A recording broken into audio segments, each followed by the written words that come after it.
I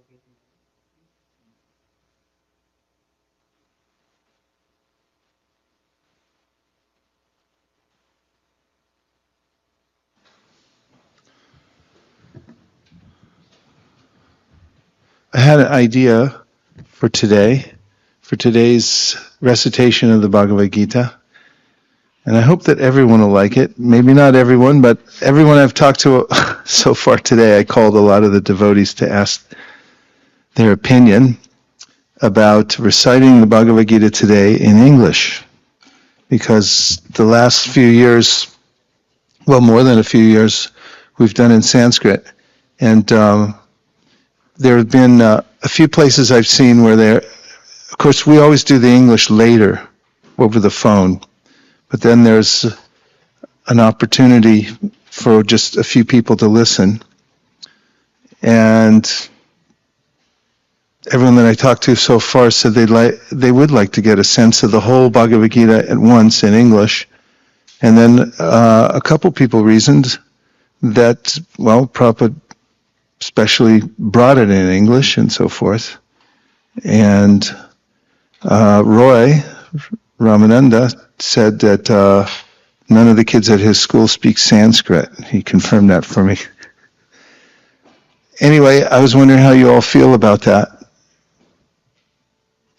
Whatever you say, Vaisheshek. Are you anybody who isn't okay with it, that I could stay afterwards and we can recite all the Sanskrit? So we could go till late, if you like. Is it okay? Anybody wholly disappointed? No? Would you say if you were? Sanskrit first we could, but we have from 5 o'clock till about 8:30 or something like that. And if we do both of them, I think it'll add an extra 2 hours. So that it'll be like 10:30.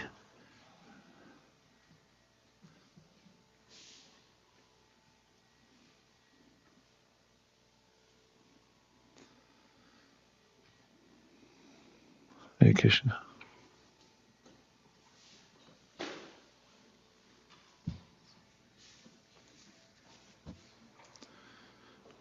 Om Jnanatimidandasya Jnananjana Shalakaya Chakshurun Militam Yena Tasmai Shri Gurave Namaha. Shri Chaitanya Manobhishtam Stapitam Yena Bhutale Swayam Rupa Katahmayam Dadati Swapadantikam Vandeham Sri Guru Sri Yuta Padakamalam Sri Gurun Vaishnavamscha Shri Rupam Sagrajatam Sahagana Raghunatham Vitam Tam Sajivam Sadvaitam Sadvadhutam Parijana Sahitam Krishna Chaitanya Devam Shri Radha Krishna Padan Sahagana Lalita Shri Vishakhan Vitamscha.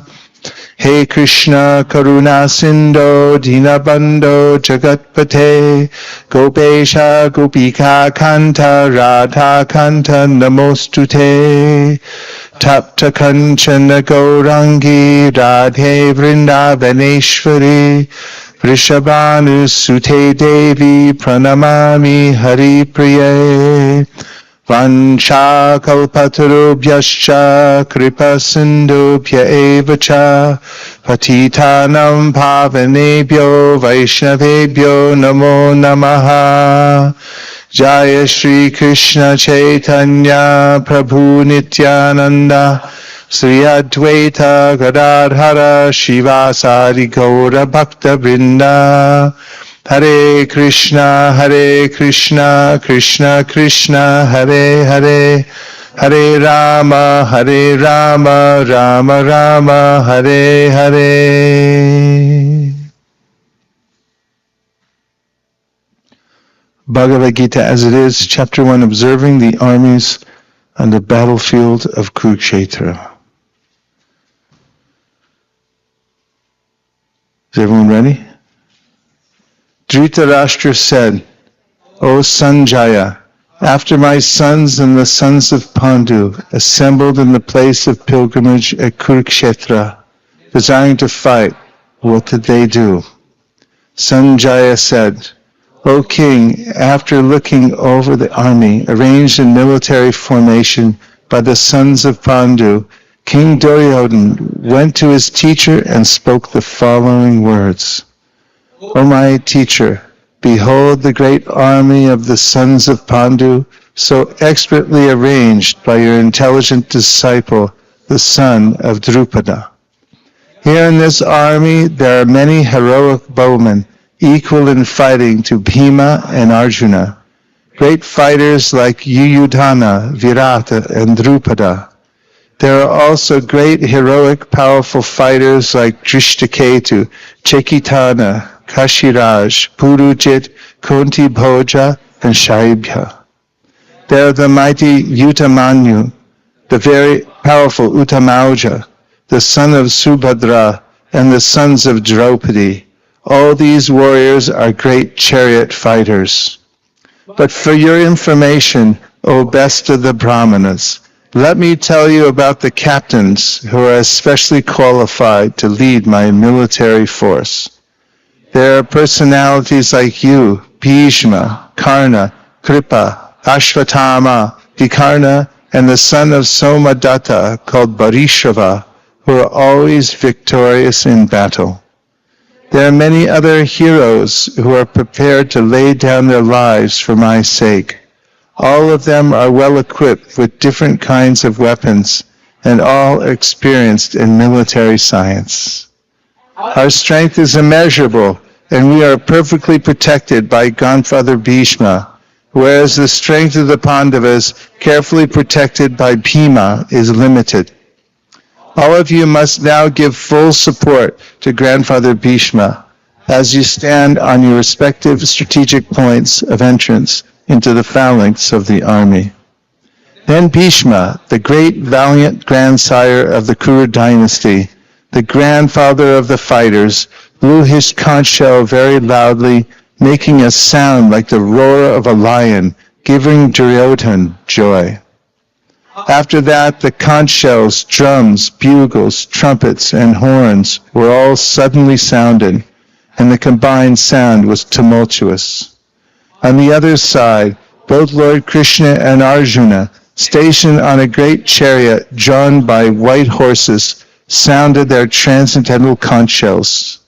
Lord Krishna blew his conch shell, called Panchajanya. Arjuna blew his, the Devadatta. And Bhima, the voracious eater and performer of Herculean tasks, blew his terrific conch shell, called Paundra. King Yudhishthira, the son of Kunti, blew his conch shell, the Ananta Vijaya, and Nakula and Sahadev blew the Sakosha and Manipushpaka. That great archer, the king of Kashi, the great fighter Shikandi, Drishtadumna, Virata, the unconquerable Satyaki, Drupada, the sons of Draupadi, and the others, O king, such as the mighty armed son of Subhadra, all blew their respective conch shells. The blowing of these different conch shells became uproarious. Vibrating both in the sky and on the earth, it shattered the hearts of the sons of Dhritarashtra. At that time, Arjuna, the son of Pandu, seated in the chariot bearing the flag marked with Hanuman, took up his bow and prepared to shoot his arrows. O king, after looking at the sons of Dhritarashtra drawn in military array, Arjuna then spoke to Lord Krishna these words. Arjuna said, O infallible one, please draw my chariot between the two armies so that I may see those present here who desire to fight and with whom I must contend in this great trial of arms. Let me see those who have come here to fight, wishing to please the evil-minded son of Dhritarashtra. Sanjaya said, descendant of Bharata, having thus been addressed by Arjuna, Lord Krishna, drew up the fine chariot in the midst of the armies of both parties. In the presence of Bhishma, Drona, and all the other chieftains of the world, the Lord said, "Just behold, Partha, all the Kurus assembled here." There Arjuna could see within the midst of the armies of both parties his fathers, grandfathers, teachers, maternal uncles, brothers, sons, grandsons, friends, and also his fathers-in-law and well-wishers. And the son of Kunti, Arjuna, saw all these different grades of friends and relatives. He became overwhelmed with compassion and spoke thus. Arjuna said, "My dear Krishna, seeing my friends and relatives present before me in such a fighting spirit, I feel the limbs of my body quivering and my mouth drying up. My whole body is trembling. My hair is standing on end.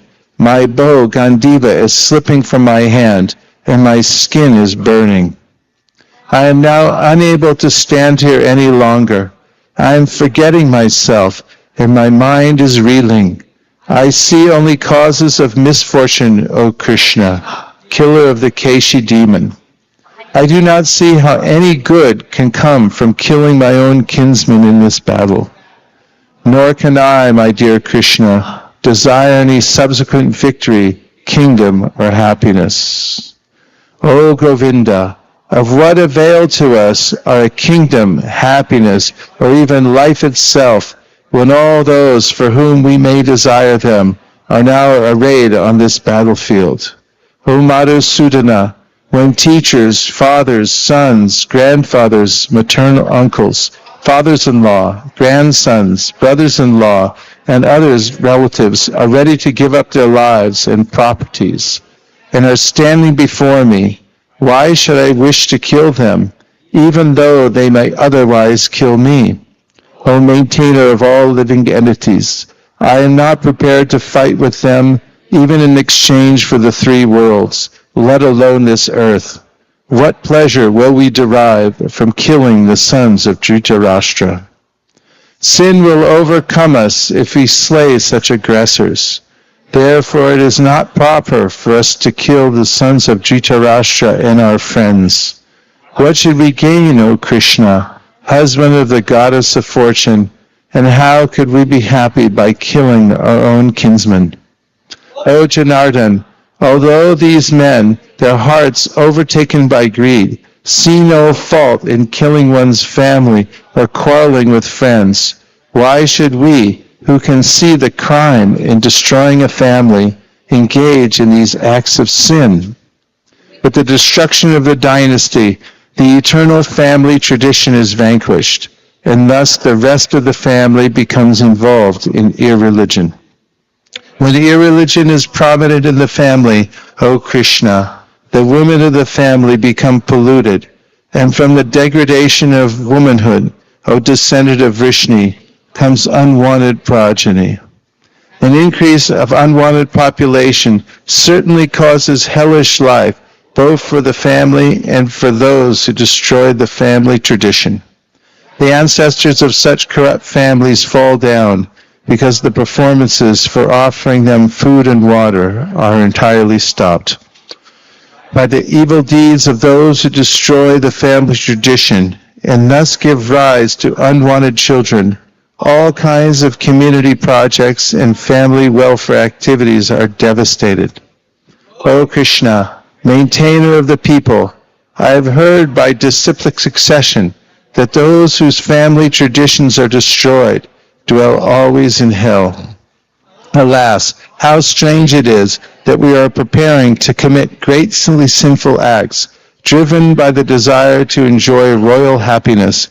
We are intent on killing our own kinsmen. Better for me that the sons of Dhritarashtra, weapons in hand, were to kill me unarmed and unresisting on the battlefield. Sanjaya said, Arjuna, having thus spoken on the battlefield, cast aside his bow and arrows and sat down on the chariot, his mind overwhelmed with grief. Chapter 2, Contents of the Gita Summarized, Sankhya Yoga. Sanjaya said, seeing Arjuna full of compassion, his mind depressed, his eyes full of tears, Madhusudana, Krishna, spoke the following words. The Supreme Personality of Godhead said, my dear Arjuna, how have these impurities come upon you? They are not all befitting a man who knows the real value of life. They lead not to higher planets, but to infamy. O son of Pritha, do not yield to this degrading impotence. It does not become you. Give up such petty weakness of heart, and arise, O chastiser of the enemy. Arjuna said, O killer of enemies, O killer of Madhu, how can I counterattack with arrows in battle men like Bhishma and Drona, who are worthy of my worship? It would be better to live in this world by begging than to live at the cost of the lives of great souls who are my teachers. Even though desiring worldly gain, they are superiors. If they are killed, everything we enjoy will be tainted with blood. Nor do we know which is better, conquering them or being conquered by them. If we kill the sons of Dhritarashtra, we should not care to live. Yet they are now standing before us on this battlefield. Now I am confused about my duty and have lost all composure because of miserly weakness. In this condition, I am asking you to tell me for certain which is best for me. Now I am your disciple and a soul surrendered unto you. Please instruct me. I can find no means to drive away this grief which is drying up my senses. I will not be able to dispel it even if I win a prosperous, unrivaled kingdom on earth with sovereignty like the demigods in heaven. Sanjaya said, having spoken thus, Arjuna, chastiser of enemies, told Krishna, Govinda, I shall not fight, and fell silent. O descendant of Bharata, at that time, Krishna, smiling in the midst of both the armies, spoke the following words to the grief-stricken Arjuna. Supreme Personality of Godhead said, while speaking learned words, you are mourning for what is not worthy of grief. Those who are wise lament neither for the living nor for the dead. Never was there a time when I did not exist, nor you, nor all these kings, nor in the future shall any of us cease to be. As the embodied soul continually passes in this body, from boyhood to youth to old age, the soul similarly passes into another body at death. A sober person is not bewildered by such a change. O son of Kunti, the non-permanent appearance of happiness and distress, and their disappearance in due course, are like the appearance and disappearance of winter and summer seasons. They arise from sense perception, O scion of Bharata, and one must learn to tolerate them without being disturbed. O best among men, Arjuna, the person who is not disturbed by happiness and distress, and is steady in both, is certainly eligible for liberation. Those who are seers of the truth have concluded that of the non-existent, the material body, there is no endurance, and of the eternal, the soul, there is no change. This they have concluded by studying the nature of both. That which pervades the entire body you should know to be indestructible. No one is able to destroy that imperishable soul. The material body of the indestructible, immeasurable, and eternal living entity is sure to come to an end. Therefore fight, O descendant of Bharata. Neither he who thinks the living entity the slayer, nor he who thinks it slain is in knowledge. For the self slays not, nor is slain. For the soul there is neither birth nor death at any time. He has not come into being, does not come into being, and will not come into being. He is unborn, eternal, ever existing, and primeval. He is not slain when the body is slain. O Partha, how can a person who knows that the soul is indestructible, eternal, unborn, and immutable kill anyone or cause anyone to kill? As a person puts on new garments, giving up old ones, the soul similarly accepts new material bodies, giving up the old and useless ones. The soul can never be cut into pieces by any weapon, nor burned by fire, nor moistened by water, nor withered by the wind. This individual soul is unbreakable and insoluble, and can never be burned or dried. He is everlasting, present everywhere, unchangeable, immovable, and eternally the same. It is said that the soul is invisible, inconceivable, and immutable. Knowing this, you should not grieve for the body. If, however, you think that the soul or the symptoms of life will always be born and die forever, you still have no reason to lament, O mighty arms. One who has taken his birth is sure to die, and after death one is sure to take birth again. Therefore, in the unavoidable discharge of your duty, you should not lament. All created beings are unmanifest in their beginning, manifest in their interim state, and unmanifest again when annihilated. So what need is there for lamentation? Some look on the soul as amazing, some describe him as amazing, and some hear of him as amazing, while others, even after hearing about him, cannot understand him at all. O descendant of Bharata, he who dwells in the body can never be slain. Therefore you need not grieve for any living being. Considering your specific duty as a Kshatriya, you should know that there is no better engagement for you than fighting on religious principles, and so there is no need for hesitation. O Partha, happy are the Kshatriyas, to whom such fighting opportunities come unsought, opening for them the doors of the heavenly planets. If, however, you do not perform your religious duty of fighting, then you will certainly incur sins for neglecting your duties and thus lose your reputation as a fighter. People will always speak of your infamy, and for a respectable person, dishonor is worse than death. The great generals who have highly esteemed your name and fame will think that you have left the battlefield out of fear only, and thus they will consider you insignificant. Your enemies will describe you in many unkind words and scorn your ability. What could be more painful for you? O son of Kunti, either you will be killed on the battlefield and attain the heavenly planets, or you will conquer and enjoy the earthly kingdom. Therefore, get up with determination and fight.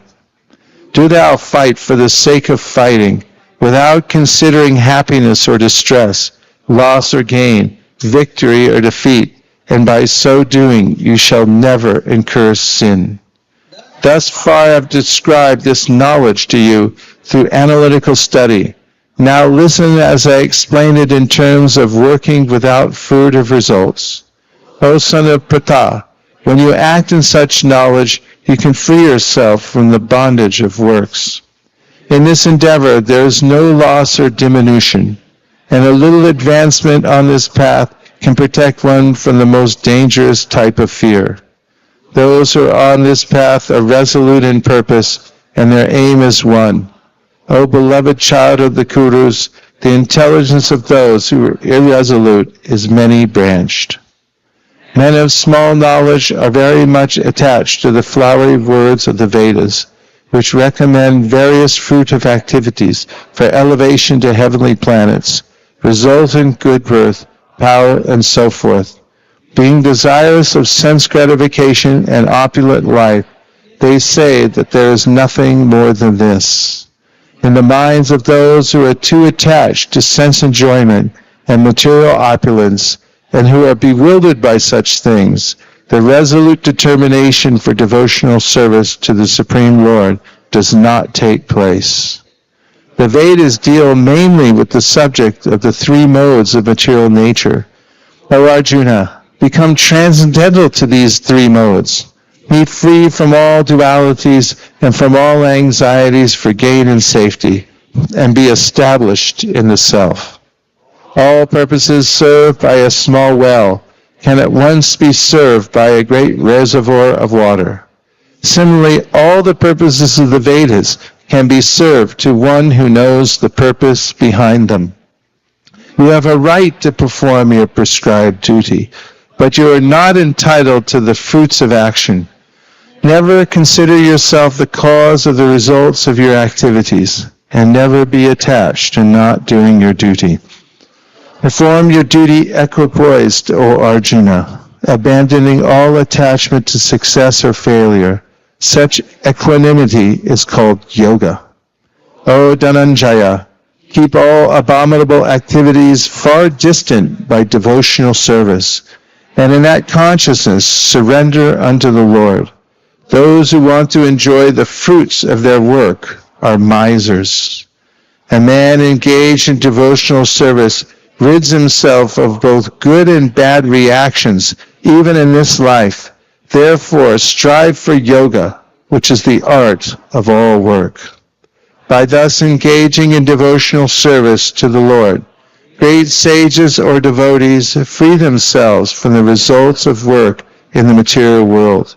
In this way, they become free from the cycle of birth and death, and attain a state beyond all miseries by going back to Godhead. When your intelligence has passed out of the dense forest of delusion, you shall become indifferent to all that has been heard and all that is to be heard. When your mind is no longer disturbed by the flowery language of the Vedas, and when it remains fixed in the trance of self-realization, then you will have attained the divine consciousness. Arjuna said, O Krishna, what are the symptoms of one whose consciousness is thus merged in transcendence? How does he speak, and what is his language? How does he sit, and how does he walk? The Supreme Personality of Godhead said, O Partha, when a man gives up all varieties of desire for sense gratification, which arise from mental concoction, and when his mind thus purified finds satisfaction in the self alone, then he is said to be in pure transcendental consciousness.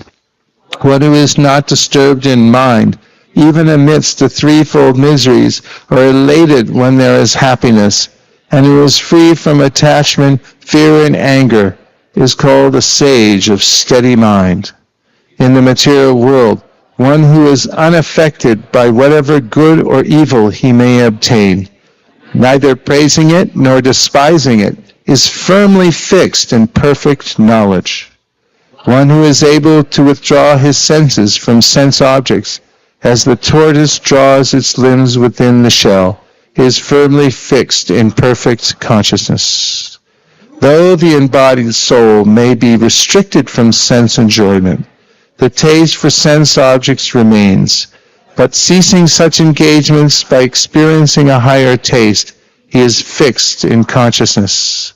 The senses are so strong and impetuous, O Arjuna, that they forcibly carry away the mind even of a man of discrimination who is endeavoring to control them. One who restrains his senses, keeping them under full control, and fixes his consciousness upon me, is known as a man of steady intelligence. While contemplating the objects of the senses, a person develops attachment for them, and from such attachment lust develops, and from lust anger arises. From anger complete delusion arises, and from delusion bewilderment of memory. When memory is bewildered, intelligence is lost, and when intelligence is lost, one falls down again into the material pool. But a person free from all attachment and aversion, and able to control his senses through regulative principles of freedom, can obtain the complete mercy of the Lord. For one thus satisfied in Krishna consciousness, The threefold miseries of material existence exist no longer. In such satisfied consciousness, one's intelligence is soon well established. One who is not connected with the Supreme in Krishna consciousness can have neither transcendental intelligence nor a steady mind, without which there is no possibility of peace. And how can there be any happiness without peace?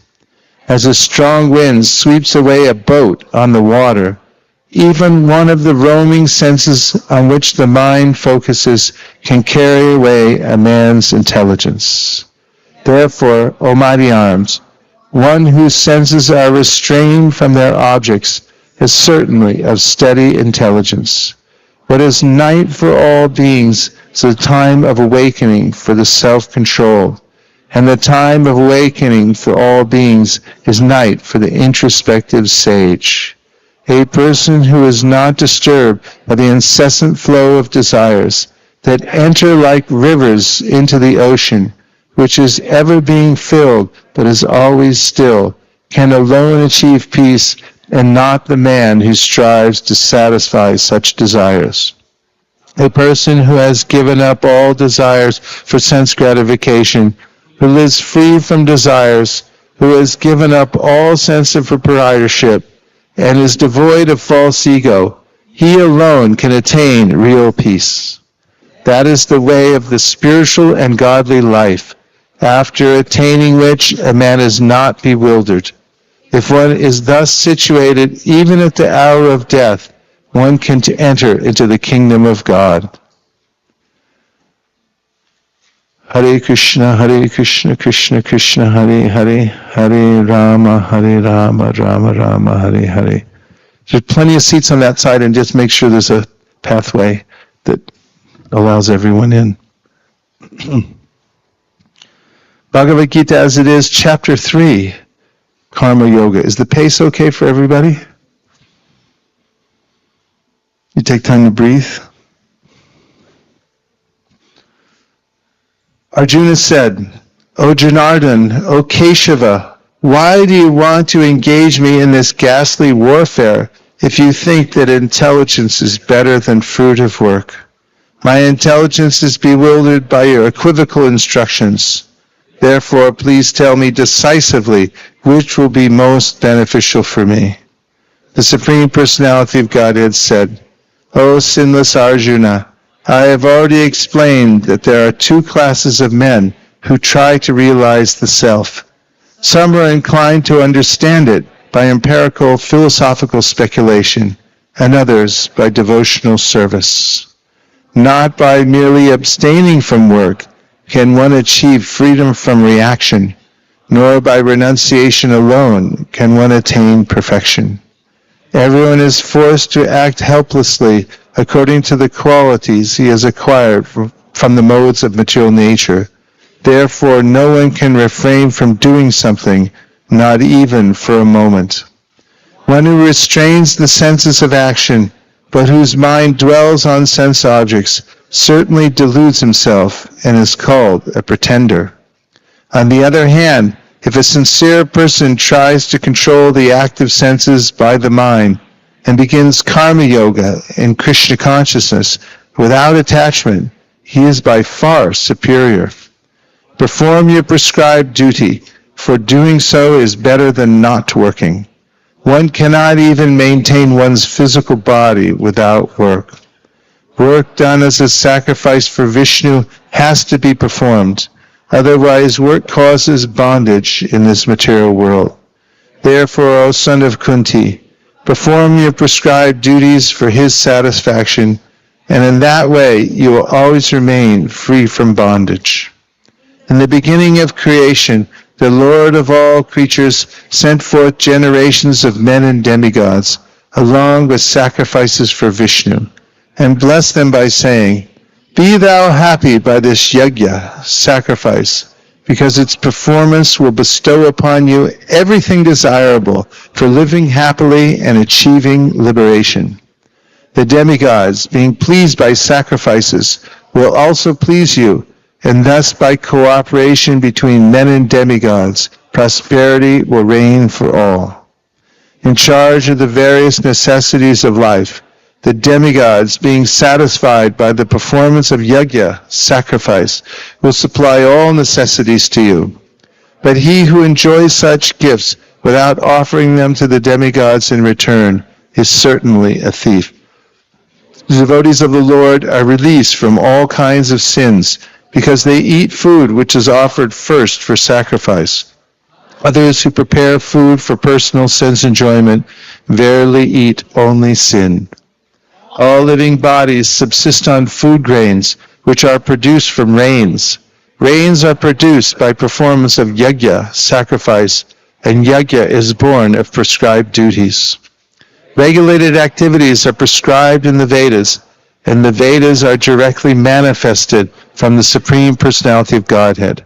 Consequently, the all-pervading transcendence is eternally situated in acts of sacrifice. My dear Arjuna, one who does not follow in human life the cycle of sacrifice thus established by the Vedas certainly leads a life full of sin. Living only for the satisfaction of the senses, such a person lives in vain.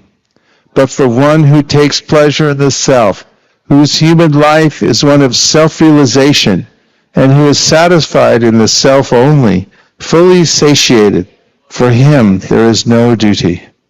A self-realized man has no purpose to fulfill in the discharge of his prescribed duties, nor has he any reason not to perform such work, nor has he any need to depend on any other living being. Therefore, without being attached to the fruits of activities, one should act as a matter of duty, for by working without attachment, one attains the Supreme. Kings such as Janaka attained perfection solely by performance of prescribed duties. Therefore, just for the sake of educating the people in general, you should perform your work. Whatever action a great man performs, common men follow, and whatever standards he sets, by exemplary acts, all the world pursues. O Sandaprita, there is no work prescribed for me within all the three planetary systems, nor am I in want of anything, nor have I need to obtain anything, and yet I am engaged in prescribed duties. For if I ever fail to engage in carefully performing prescribed duties, O Partha, certainly all men would follow my path. If I did not perform prescribed duties, all these worlds would be put to ruination. I would be the cause of creating unwanted population, and I would thereby destroy the peace of all living beings. As the ignorant perform their duties with attachment to results, the learned may similarly act, but without attachment, for the sake of leading people on the right path. So as not to disrupt the minds of ignorant men attached to the fruit of results of prescribed duties, a learned person should not induce them to stop work. Rather, by working in the spirit of devotion, he should engage them in all sorts of activities for the gradual development of Krishna consciousness. The spirit soul, bewildered by the influence of false ego, thinks himself the doer of activities that are in actuality carried out by the three modes of material nature. One who is in knowledge of the absolute truth, O mighty arms, does not engage himself in the senses and sense gratification, knowing well the differences between work in devotion and work for fruitive results. Bewildered by the modes of material nature, the ignorant fully engage themselves in material activities and become attached, but the wise should not unsettle them, although these duties are inferior due to the performer's lack of knowledge. Therefore, O Arjuna, surrendering all your works unto me, with full knowledge of me, without desires for profit, with no claims to proprietorship, and free from lethargy, fight. Those persons who execute their duties according to my injunctions, and who follow this teaching faithfully without envy, become free from the bondage of fruitive actions. But those who, out of envy, disregard these teachings and do not follow them regularly, are to be considered bereft of all knowledge, befooled and ruined in their endeavors for perfection. Even a man of knowledge acts according to his own nature, for everyone follows the nature he has acquired from the three modes. What can a repression accomplish? There are principles to regulate attachment and aversion pertaining to the senses and their objects. One should not come under the control of such attachment and aversion because they are stumbling blocks on the path of self-realization. It is far better to discharge one's prescribed duties, even though faultily, than another's duties perfectly. Destruction in the course of performing one's own duty is better than engaging in another's duties, for to follow another's path is dangerous. Arjuna said, O descendant of Vrishni, by what is one impelled to sinful acts, even unwillingly, as if engaged by force? The Supreme Personality of Godhead said, It is lust only, Arjuna, which is born of contact with the material mode of passion, and later transformed into wrath, and which is the all-devouring sinful enemy of this world. As fire is covered by smoke, as a mirror is covered by dust, or as the embryo is covered by the womb, the living entity is similarly covered by different degrees of this lust. Thus, the wise living entity's pure consciousness becomes covered by his eternal enemy in the form of lust, which is never satisfied and which burns like fire. The senses, the mind, and the intelligence are the sitting places of this lust. Through them, lust covers the real knowledge of the living entity and bewilders him. Therefore, O Arjuna, best of the Bharatas, in the very beginning, curb this great symbol of sin, lust, by regulating the senses, and slay this destroyer of knowledge and self-realization.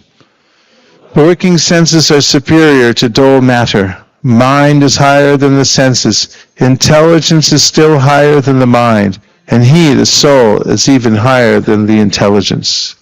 Thus, knowing oneself to be transcendental to the material senses, mind, and intelligence, O mighty armed Arjuna, one should steady the mind by deliberate spiritual intelligence, Krishna consciousness, and thus by spiritual strength conquer this insatiable enemy known as lust.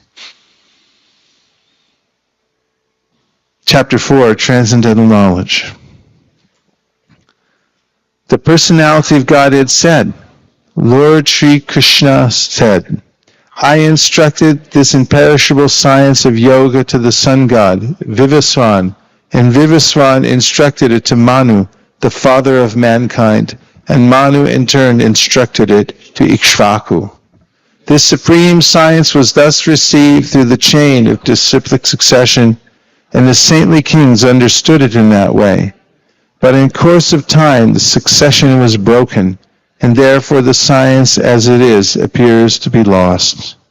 That very ancient science of the relationship with the Supreme is today told by me to you, because you are my devotee as well as my friend, and can therefore understand the transcendental mystery of this science.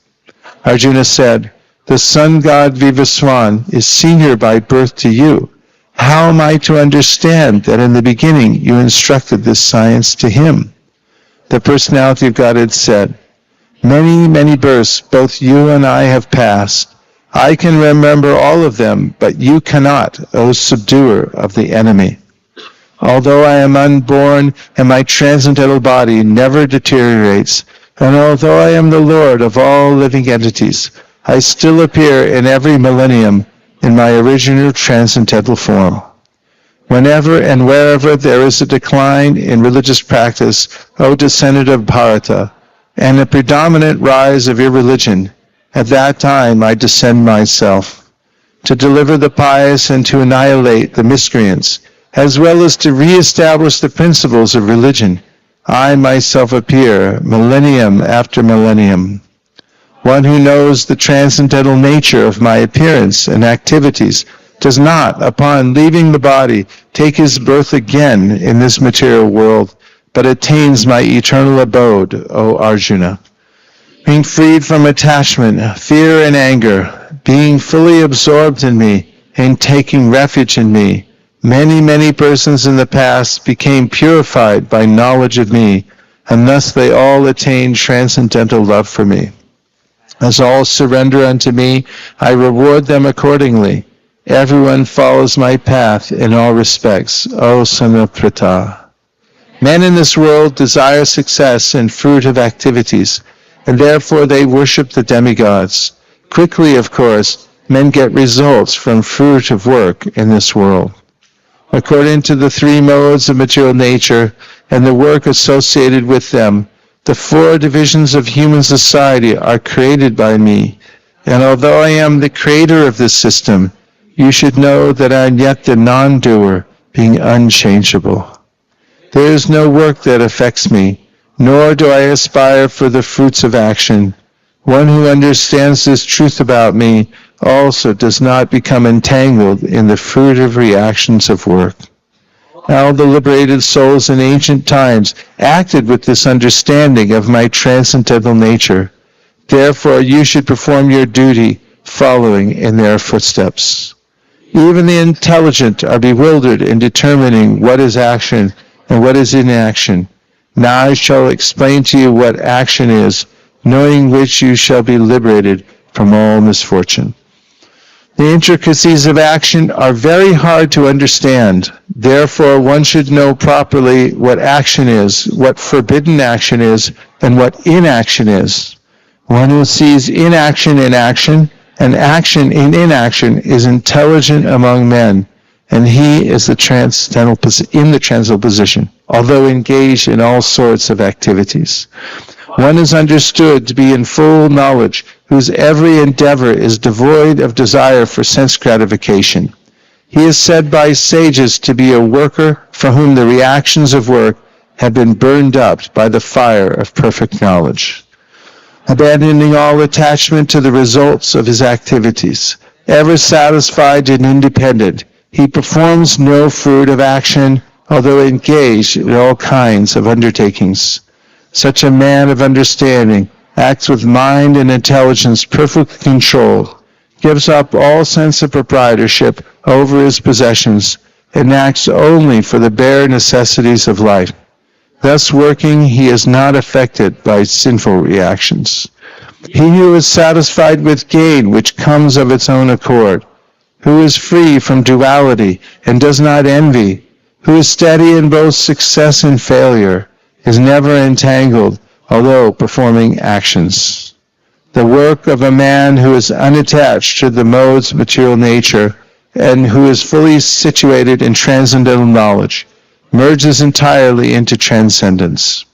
A person who is fully absorbed in Krishna consciousness is sure to attain the spiritual kingdom because of his full contribution to spiritual activities, in which the consummation is absolute and that which is offered is of the same spiritual nature. Some yogis perfectly worship the demigods by offering different sacrifices to them, and some offer sacrifices in the fire of the Supreme Brahman. Some, the unadulterated brahmacharis, sacrifice the hearing process and the senses in the fire of mental control, and others, the regulated householders, sacrifice the objects of the senses in the fire of the senses. Others who are interested in achieving self-realization through control of the mind and senses offer the functions of all the senses and of the life breath as oblations into the fire of the controlled mind.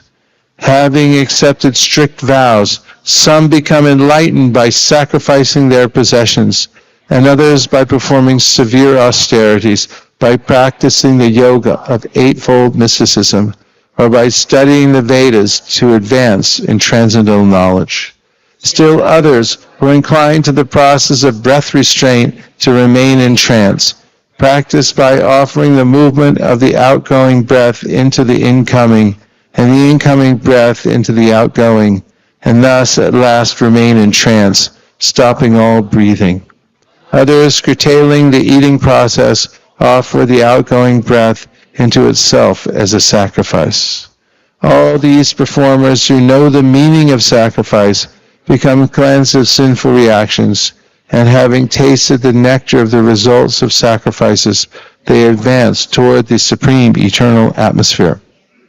O best of the Kuru dynasty, without sacrifice, one can never live happily on this planet or in this life. What then of the next?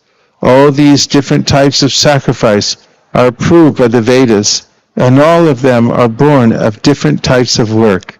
Knowing them as such, you will become liberated. O chastised of the enemy, the sacrifice performed in knowledge is better than the mere sacrifice of material possessions. After all, O son of Pritha, all sacrifices of work culminate in transcendental knowledge. Just try to learn the truth by approaching a spiritual master. Inquire from him submissively and render service unto him. The self-realized souls can impart knowledge unto you because they have seen the truth. Having obtained real knowledge from a self-realized soul, you will never fall again into such illusion, for by this knowledge you will see that all living beings are but part of the Supreme, or in other words, that they are mine. Even if you are considered to be the most sinful of all sinners, when you are situated in the boat of transcendental knowledge, you will be able to cross the ocean of miseries. As a blazing fire turns firewood to ashes, O Arjuna, so does the fire of knowledge burn to ashes all reactions to material activities. In this world there is nothing so sublime and pure as transcendental knowledge. Such knowledge is the mature fruit of all mysticism, and one who has become accomplished in the practice of devotional service enjoys this knowledge within himself in due course of time. A faithful man who is dedicated to transcendental knowledge and who subdues his senses is eligible to achieve such knowledge, and having achieved it, he quickly attains the supreme spiritual peace. But ignorant and faithless persons who doubt the revealed scriptures do not attain God consciousness. They fall down. For the doubting soul there is happiness neither in this world nor in the next. One who acts in devotional service, renouncing the fruits of his actions, and whose doubts have been destroyed by transcendental knowledge, is situated factually in the self. Thus he is not bound by the reactions of work, O conqueror of riches. Therefore the doubts which have arisen in your heart out of ignorance should be slashed by the weapon of knowledge. Armed with yoga, O Bharata, stand and fight. Chapter 5, Karma Yoga, Action in Krishna Consciousness. Arjuna said, O Krishna, first of all you asked me to renounce work, and then again you recommend work with devotion. Now will you kindly tell me definitely which of the two is more beneficial? The personality of Godhead replied, the renunciation of work and work in devotion are both good for liberation, but of the two, work in devotional service is better than the renunciation of work. One who neither hates nor desires the fruits of his activities is known to be always renounced. Such a person, free from all dualities, easily overcomes material bondage and is completely liberated, O mighty-armed Arjuna. Only the ignorant speak of devotional service, karma yoga, as being different from the analytical study of the material world, Sankhya. Those who are actually learned say that he who applies himself well to one of these paths achieves the results of both. One who knows that the position reached by means of analytical study can also be attained by devotional service, and who therefore sees analytical study and devotional service to be on the same level, sees things as they are. Merely renouncing all activities, yet not engaging in the devotional service of the Lord, cannot make one happy. But a thoughtful person engaged in devotional service can achieve the Supreme without delay. One who works in devotion, who is a pure soul, and who controls his mind and senses, is dear to everyone, and everyone is dear to him. Though always working, such a man is never entangled.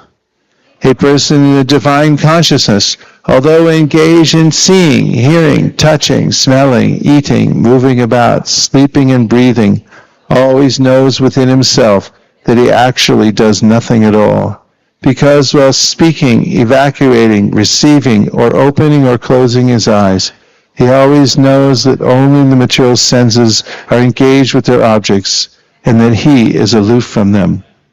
One who performs his duty without attachment, surrendering the results unto the Supreme Lord, is unaffected by sinful action, as a lotus leaf is untouched by water. The yogis, abandoning attachment, act with body, mind, intelligence, and even with the senses, only for the purpose of purification. The steadily devoted soul attains unadulterated peace because he offers the result of all activities to me, whereas a person who is not in union with the divine, who is greedy for the fruits of his labor, becomes entangled. When the embodied living being controls his nature and mentally renounces all actions, he resides happily in the city of 9 gates, the material body, neither working nor causing work to be done. The embodied spirit, master of the city of his body, does not create activities, nor does he induce people to act, nor does he create the fruits of action. All this is enacted by the modes of material nature. Nor does the Supreme Lord assume anyone's sinful or pious activities. Embodied beings, however, are bewildered because of the ignorance which covers their real knowledge. When, however, one is enlightened with the knowledge by which nations is destroyed, then his knowledge reveals everything, as the sun lights up everything in the daytime. When one's intelligence, mind, faith, and refuge are all fixed in the Supreme, then one becomes fully cleansed of misgivings through complete knowledge, and thus proceeds straight on the path of liberation. The humble sages, by virtue of true knowledge, see with equal vision a learned gentle Brahmana, a cow, an elephant, a dog, and a dog-eater outcast. Those whose minds are established in sameness and equanimity have already conquered the conditions of birth and death. They are flawless like Brahman, and thus they are already situated in Brahman. A person who neither rejoices upon achieving something pleasant, nor laments upon obtaining something unpleasant, who is self-intelligent, who is unbewildered, and who knows the science of God, is already situated in transcendence. Such a liberated person is not attracted to material sense pleasure, but is always in trance, enjoying the pleasure within. In this way, the self-realized person enjoys unlimited happiness, for he concentrates on the Supreme. An intelligent person does not take part in the sources of misery, which are due to contact with the material senses. O son of Kunti, such pleasures have a beginning and an end, and so the wise man does not delight in them. Before giving up this present body, if one is able to tolerate the urges of the material senses and check the force of desire and anger, he is well situated and is happy in this world. One whose happiness is within, who is active and rejoices within, and whose aim is inward, is actually the perfect mystic. He is liberated in the Supreme, and ultimately he attains the Supreme. Those who are beyond the dualities that arise from doubts, whose minds are engaged within, who are always busy working for the welfare of all living beings, and who are free from all sins, achieve liberation in the Supreme. Those who are free from anger and all material desires, who are self-realized, self-disciplined, and constantly endeavoring for perfection, are assured of liberation in the Supreme in the very near future. Shutting out all external sense objects, keeping the eyes and vision concentrated between the 2 eyebrows, suspending the inward and outward breaths within the nostrils, and thus controlling the mind, senses, and intelligence. The transcendentalist, aiming at liberation, becomes free from desire, fear, and anger. One who is always in this state is certainly liberated. A person in full consciousness of me, knowing me to be the ultimate beneficiary of all sacrifices and austerities, the supreme Lord of all planets and demigods, and the benefactor and well-wisher of all living entities, attains peace from the pangs of material miseries. Chapter 6, Jnana Yoga. The Supreme Personality of Godhead said, one who is unattached to the fruits of his work and who works as he is obligated is in the renounced order of life, and he is the true mystic, not he who lights no fire and performs no duty. What is called renunciation, you should know to be the same as yoga, or linking oneself with the Supreme. O son of Pandu, for one can never become a yogi unless he renounces the desire for sense gratification. For one who is a neophyte in the eightfold yoga system, work is said to be the means, and for one who is already elevated in yoga, cessation of all material activities is said to be the means. A person is said to be elevated in yoga when, having renounced all material desires, he neither acts for sense gratification nor engages in fruitive activities. One must deliver himself with the help of his mind, and not degrade himself. The mind is the friend of the conditioned soul and his enemy as well. For him who has conquered the mind is the best of friends, but for one who has failed to do so, his mind will remain the greatest enemy. For one who has conquered the mind, the supersoul is already reached, for he has attained tranquility. To such a man, happiness and distress, heat and cold, honor and dishonor are all the same. A person is said to be established in self-realization and is called a yogi or mystic when he is fully satisfied by virtue of acquired knowledge and realization. Such a person is situated in transcendence and is self-controlled. He sees everything, whether it be pebbles, stones, or gold, as the same. A person is considered still further advanced when he regards honest well-wishers, affectionate benefactors, the neutral mediators, the envious, friends and enemies, the pious, and the sinners, all with an equal mind. A transcendentalist should always engage his body, mind, and self in relationship with the Supreme. He should live alone in a secluded place and should always carefully control his mind. He should be free from desires and feelings of possessiveness. To practice yoga, one should go to a secluded place and should lay kusha grass on the ground and then cover it with a deer skin and a soft cloth. The seat should be neither too high nor too low and should be situated in a sacred place. The yogi should then sit on it very firmly and practice yoga to purify the heart by controlling his mind, senses, and activities and fixing the mind on one point. One should hold one's body, neck, and head erect in a straight line and stare steadily at the tip of the nose. Thus, with an unagitated, subdued mind, devoid of fear, completely free from sex life, one should meditate upon me within the heart and make me the ultimate goal of life. Thus, practicing constant control of the body, mind, and activities, the mystic transcendentalist, his mind regulated, attains to the kingdom of God, or the abode of Krishna, by cessation of material existence. There is no possibility of one's becoming a yogi, O Arjuna, if one eats too much or eats too little, sleeps too much or does not sleep enough. He who is regulated in his habits of eating, sleeping, recreation, and work can mitigate all material pains by practicing the yoga system. When the yogi, by practice of yoga, disciplines his mental activities and becomes situated in transcendence, devoid of all material desires, he is said to be well established in yoga. As a lamp in a windless place does not waver, So the transcendentalist whose mind is controlled remains always steady in his meditation on the transcendent self. In the stage of perfection called trance or samadhi, one's mind is completely restrained from material mental activities by practice of yoga.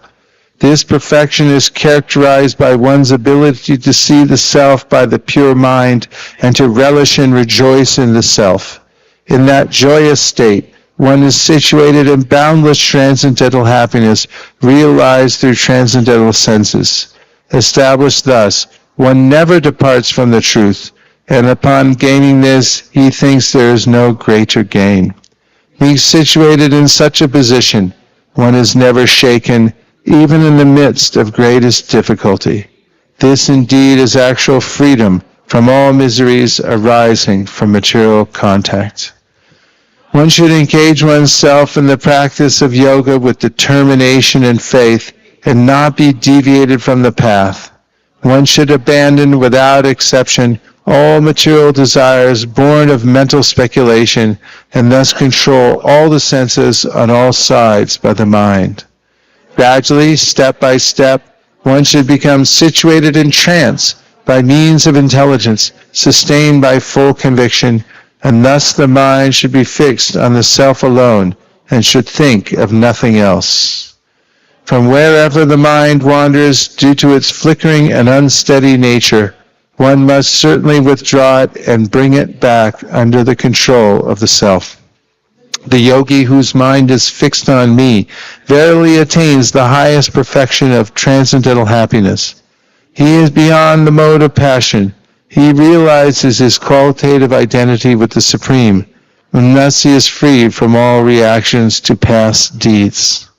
Thus the self-controlled yogi, constantly engaged in yoga practice, becomes free from all material contamination and achieves the highest stage of perfect happiness in transcendental loving service to the Lord.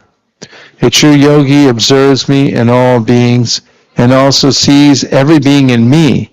Indeed, the self-realized person sees me, the same Supreme Lord, everywhere. For one who sees me everywhere and sees everything in me, I am never lost, nor is he ever lost to me. Such a yogi who engages in the worshipful service of the Supersoul, knowing that I and the Supersoul are one, remains always in me in all circumstances. He is a perfect yogi who, by comparison to his own self, sees the true equality of all beings in both their happiness and their distress, O Arjuna.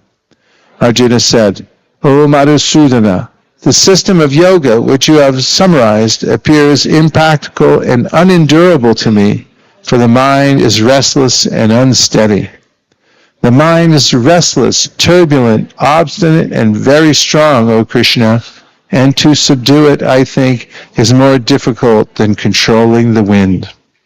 Lord Shri Krishna said, O mighty armed son of Kunti, it is undoubtedly very difficult to curb the restless mind, but it is possible by suitable practice and by detachment. For one whose mind is unbridled, self-realization is difficult work, but he whose mind is controlled and who strives by appropriate means is assured of success. That is my opinion. Arjuna said, O Krishna, what is the destination of the unsuccessful transcendentalist who in the beginning takes to the process of self-realization with faith, but who later desists due to worldly mindedness and thus does not attain perfection in mysticism? O mighty armed Krishna, does not such a man who is bewildered from the path of transcendence fall away from both spiritual and material success and perish like a riven cloud with no position in any sphere? This is my doubt, O Krishna, and I ask you to dispel it completely. But for you, no one is to be found who can destroy this doubt. The Supreme Personality of Godhead said, Son of Pritha, a transcendentalist engaged in auspicious activities does not meet with destruction either in this world or in the spiritual world, One who does good, my friend, is never overcome by evil.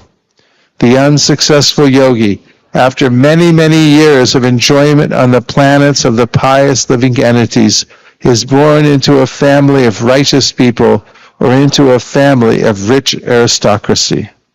Or, if unsuccessful after long practice of yoga, he takes his birth in a family of transcendentalists who are surely great in wisdom.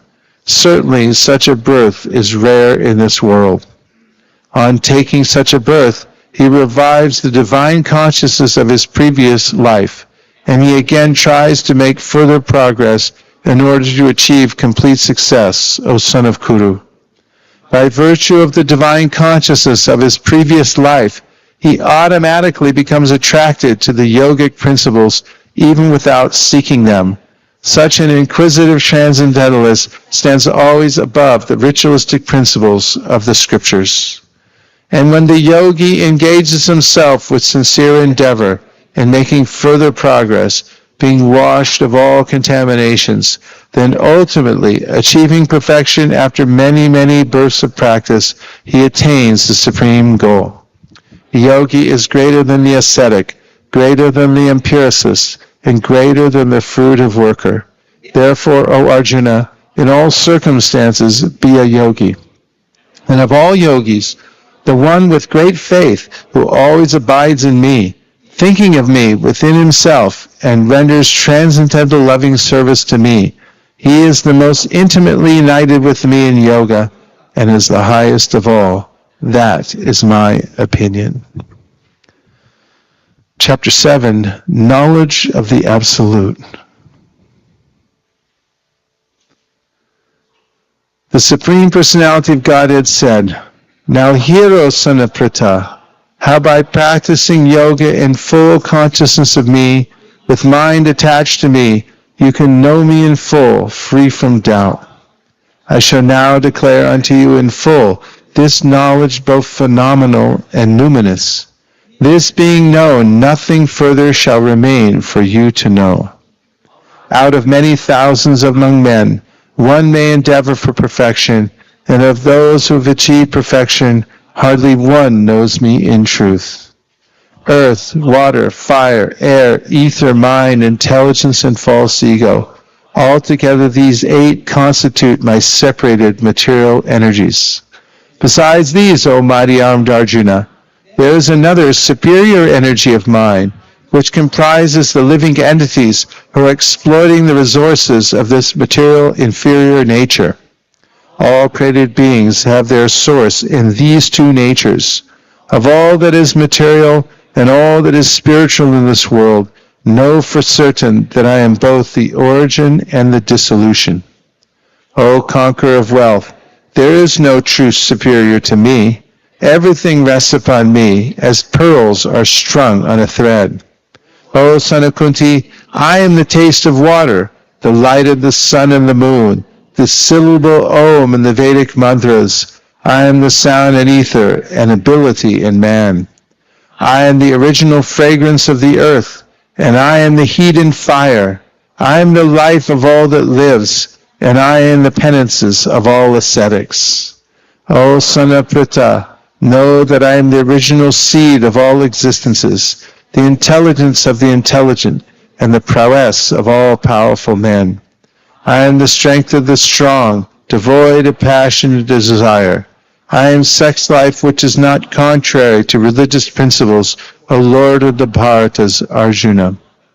Know that all states of being, be they of goodness, passion, or ignorance, are manifested by my energy.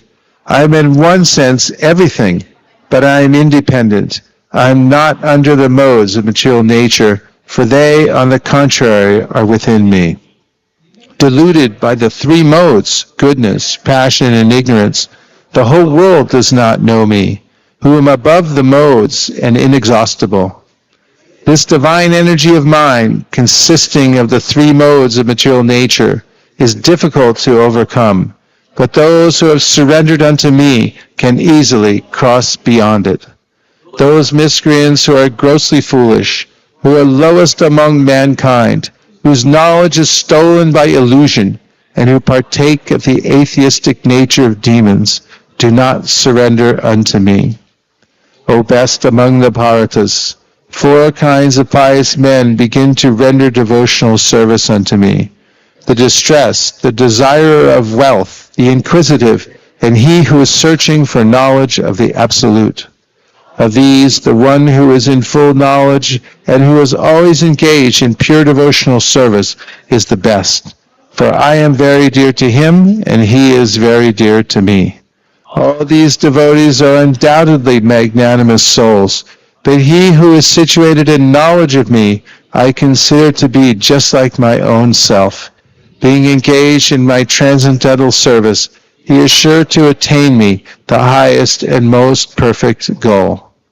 After many births and deaths, he who is actually in knowledge surrenders unto me, knowing me to be the cause of all causes and all that is. Such a great soul is very rare. Those whose intelligence has been stolen by material desires surrender unto demigods and follow the particular rules and regulations of worship according to their own natures. I am situated in everyone's heart as a supersoul. As soon as one desires to worship some demigod, I make his face steady so that he can devote himself to that particular deity. Endowed with such a faith, he endeavors to worship a particular demigod and obtains his desires, but in actuality these benefits are bestowed by me alone. Men of small intelligence worship the demigods, and their fruits are limited and temporary. Those who worship the demigods go to the planets of the demigods, but my devotees ultimately reach my supreme planet.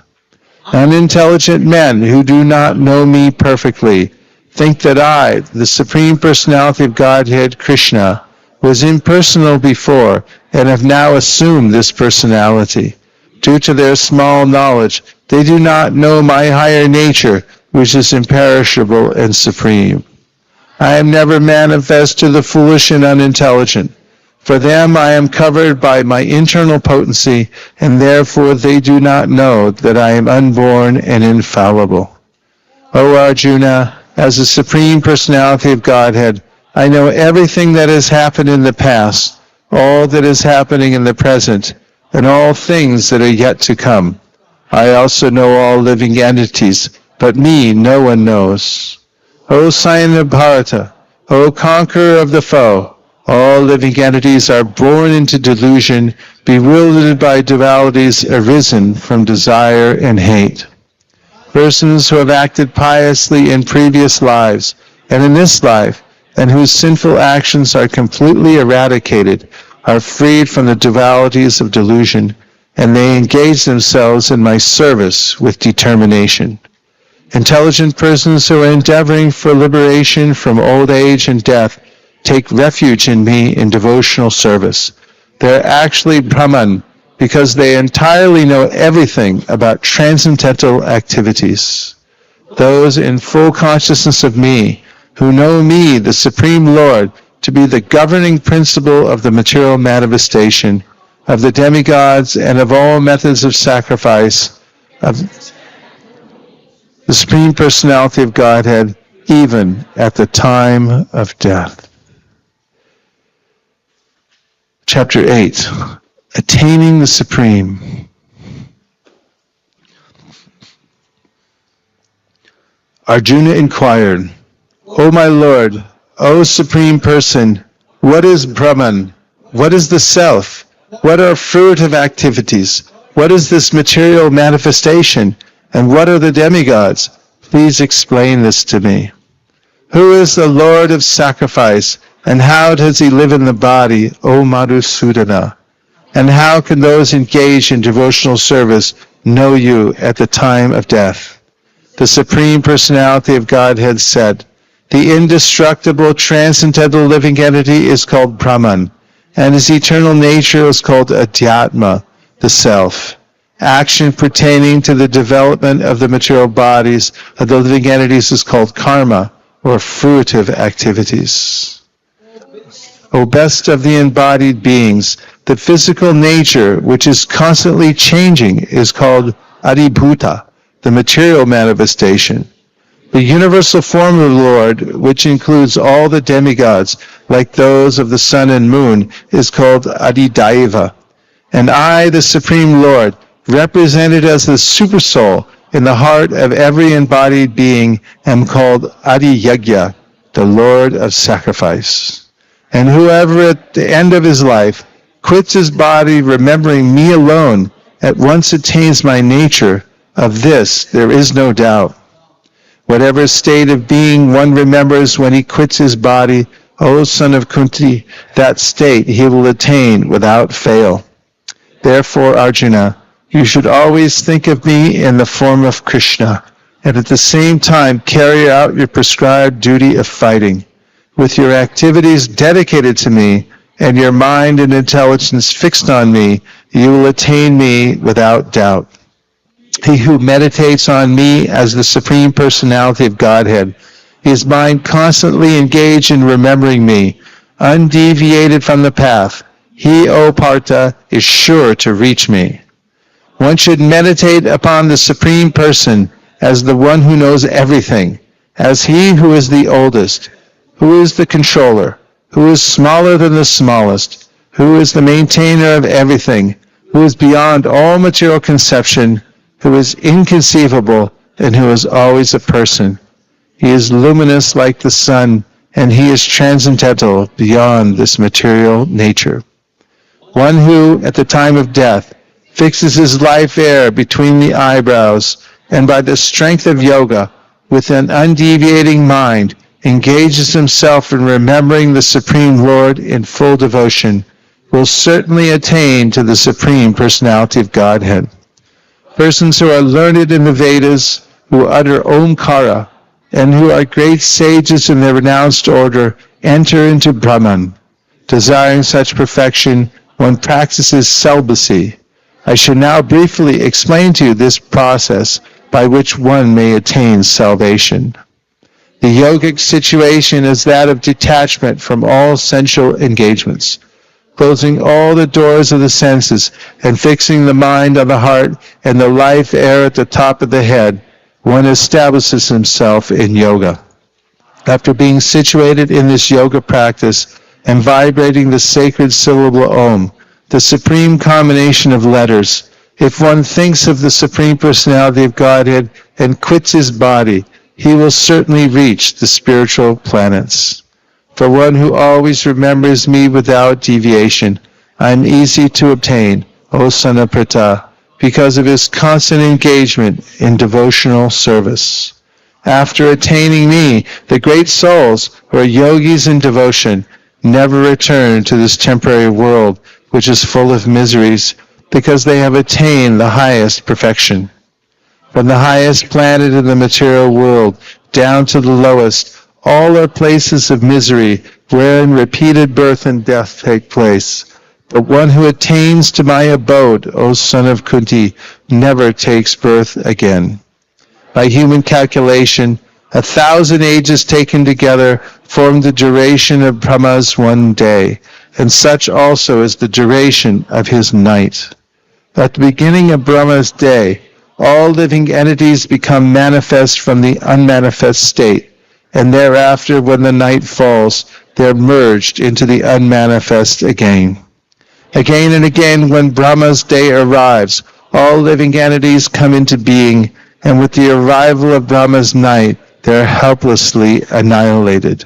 Yet there is another unmanifest nature, which is eternal and is transcendental to this manifested and unmanifested matter. It is supreme and is never annihilated. When all in this world is annihilated, that part remains as it is. That which the Vedantas describe as unmanifest and infallible, that which is known as the supreme destination, that place from which, having attained it, one never returns, that is my supreme abode. The Supreme Personality of Godhead, who is greater than all, is attainable by unalloyed devotion. Although he is present in his abode, he is all-pervading, and everything is situated within him. O best of the Bharatas, I shall now explain to you the different times at which, passing away from this world, the yogi does or does not come back. Those who know the Supreme Brahman attain that Supreme by passing away from the world during the influence of the fiery God, in the light at an auspicious moment of the day, during the fortnight of the waxing moon, or during the 6 months when the sun travels in the north. The mystic who passes away from this world during the smoke, the night, the fortnight of the waning moon, or the 6 months when the sun passes to the south, reaches the moon planet but again comes back. According to Vedic opinion, there are 2 ways of passing from this world, one in light and one in darkness. When one passes in light, he does not come back, but when one passes in darkness, he returns. Although the devotees know these 2 paths, O Arjuna, they are never bewildered. Therefore, be always fixed in devotion. A person who accepts the path of devotional service is not bereft of the results derived from studying the Vedas, performing sacrifices, undergoing austerities, giving charity, or pursuing philosophical and fruitive activities. Simply by performing devotional service, he attains all these, and at the end he reaches the supreme eternal abode. Chapter 9, the most confidential knowledge. The Supreme Personality of Godhead said, "My dear Arjuna, because you are never envious of me, I shall impart to you this most confidential knowledge and realization, knowing which you shall be relieved of the miseries of material existence. This knowledge is the king of education, the most secret of all secrets. It is the purest knowledge, and because it gives direct perception of the self by realization, it is the perfection of religion. It is everlasting, and it is joyfully performed. Those who are not faithful in this devotional service cannot attain me, O conqueror of enemies. Therefore, return to the path of birth and death in this material world. By me and my unmanifested form, this entire universe is pervaded. All beings are in me, but I am not in them. And that everything that is created does not rest in me. Behold my mystic opulence. Although I am the maintainer of all living entities, and although I am everywhere, I am not a part of this cosmic manifestation, for myself is the very source of creation. Understand that as the mighty wind blowing everywhere, rest always in the sky, all created beings rest in me. O son of Kunti, at the end of the millennium, all material manifestations enter into my nature, and at the beginning of another millennium, by my potency, I create them again. The whole cosmic order is under me. Under my will, it is automatically manifested again and again, and under my will, it is annihilated at the end. O Dhananjaya, all this work cannot bind me. I am ever detached from all these material activities, seated as though neutral. This material nature, which is one of my energies, is working under my direction. O son of Kunti, producing all moving and non-moving beings. Under its rule, this manifestation is created and annihilated again and again. Fools deride me when I descend in the human form. They do not know my transcendental nature as the Supreme Lord of all that be. Those who are thus bewildered are attracted by demoniac and atheistic views. In that deluded condition, their hopes for liberation, their fruitive activities, and their culture of knowledge are all defeated. O son of Pritha, those who are not deluded, the great souls, are under the protection of the divine nature. They are fully engaged in devotional service because they know me as the Supreme Personality of Godhead, original and inexhaustible. Always chanting my glories, endeavoring with great determination, bowing down before me, these great souls perpetually worship me with devotion. Others who engage in sacrifice by the cultivation of knowledge worship the Supreme Lord as the one without a second. as diverse in many and in the universal form. But as I who am the ritual, I the sacrifice, the offering to the ancestors, the healing herb, the transcendental chant, I am the butter and the fire and the offering. I am the father of this universe, the mother, the support, and the grandsire. I am the object of knowledge, the purifier, and the syllable Om. I am also the Rig, the Sama, and the Yajur Vedas. I am the goal, the sustainer, the master, the witness, the abode, the refuge, and the most dear friend. I am the creation and the annihilation, the basis of everything, the resting place, and the eternal seed. O Arjuna, I give heat, and I withhold and send forth the rain. I am immortality, and I am also death personified. Both spirit and matter are in me. Those who study the Vedas and drink the Soma juice, seeking the heavenly planets, worship me indirectly. Purified of sinful reactions, they take birth on the pious heavenly planet of Indra, where they enjoy godly delights. When they have thus enjoyed vast heavenly sense pleasure, and the results of their pious activities are exhausted, they return to this mortal planet again. Thus those who seek sense enjoyment by adhering to the principles of the three Vedas achieve only repeated birth and death. But those who always worship me with exclusive devotion, meditating on my transcendental form, to them I carry what they lack, and I preserve what they have. Those who are devotees of other gods, and who worship them with faith, actually worship only me, O son of Kunti, but they do so in a wrong way. I am the only enjoyer and master of all sacrifices. Therefore, those who do not recognize my true transcendental nature fall down.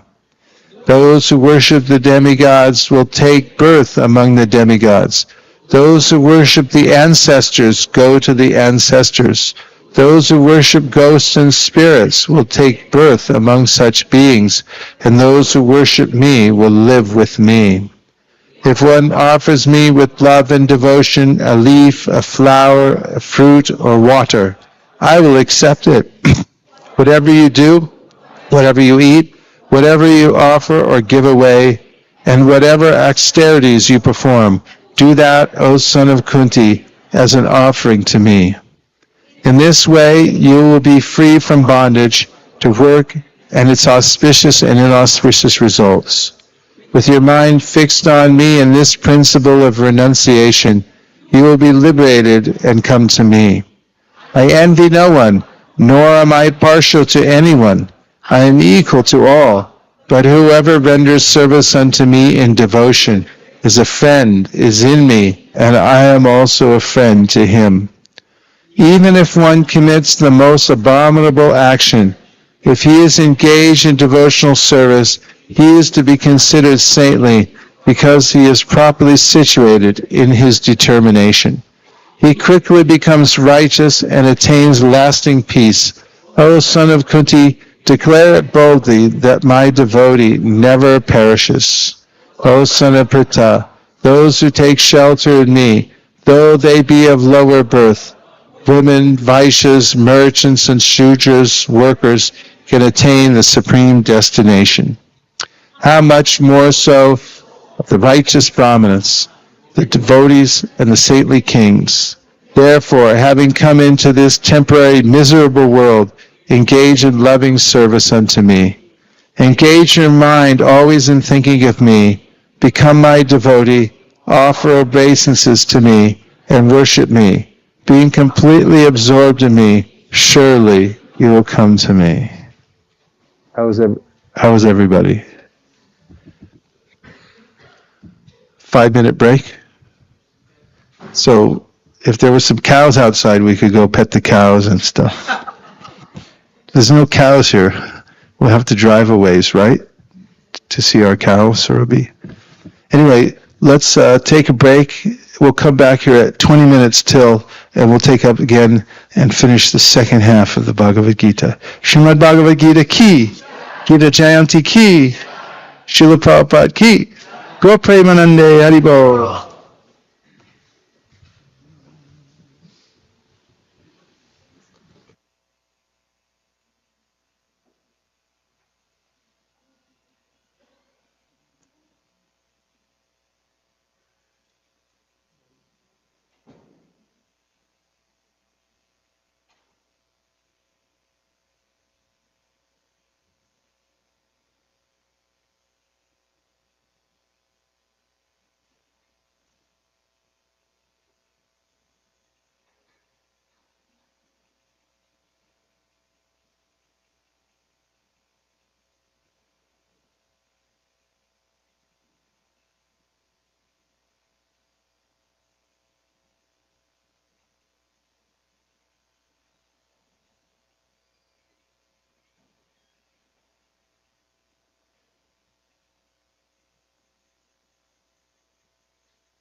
Hare Krishna, Hare Krishna,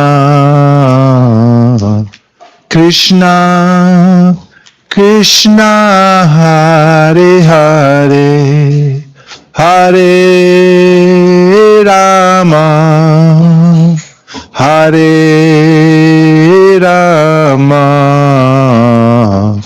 Rama Rama, Hare Hare.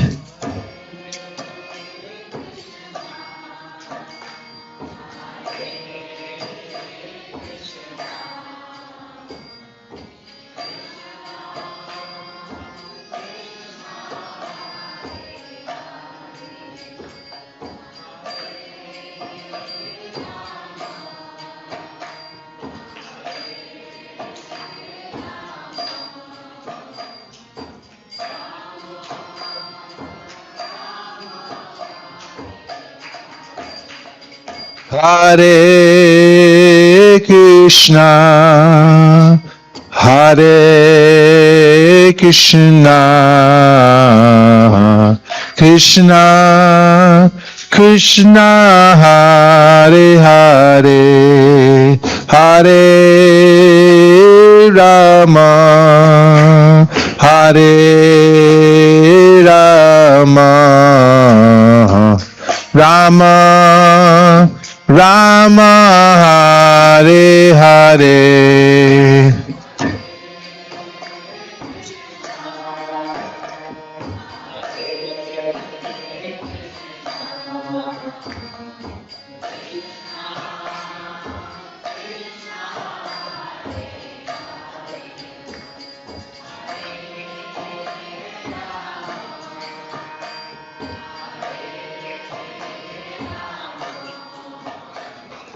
Rama, Rama, Hare Hare.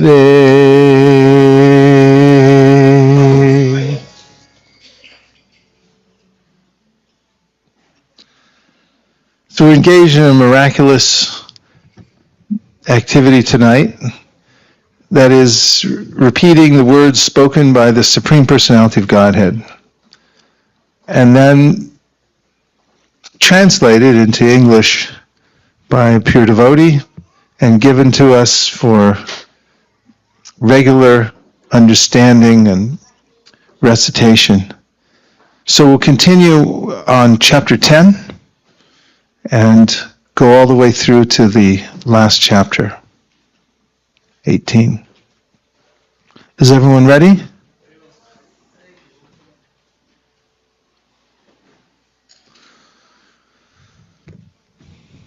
Chapter 10, the opulence of the Absolute.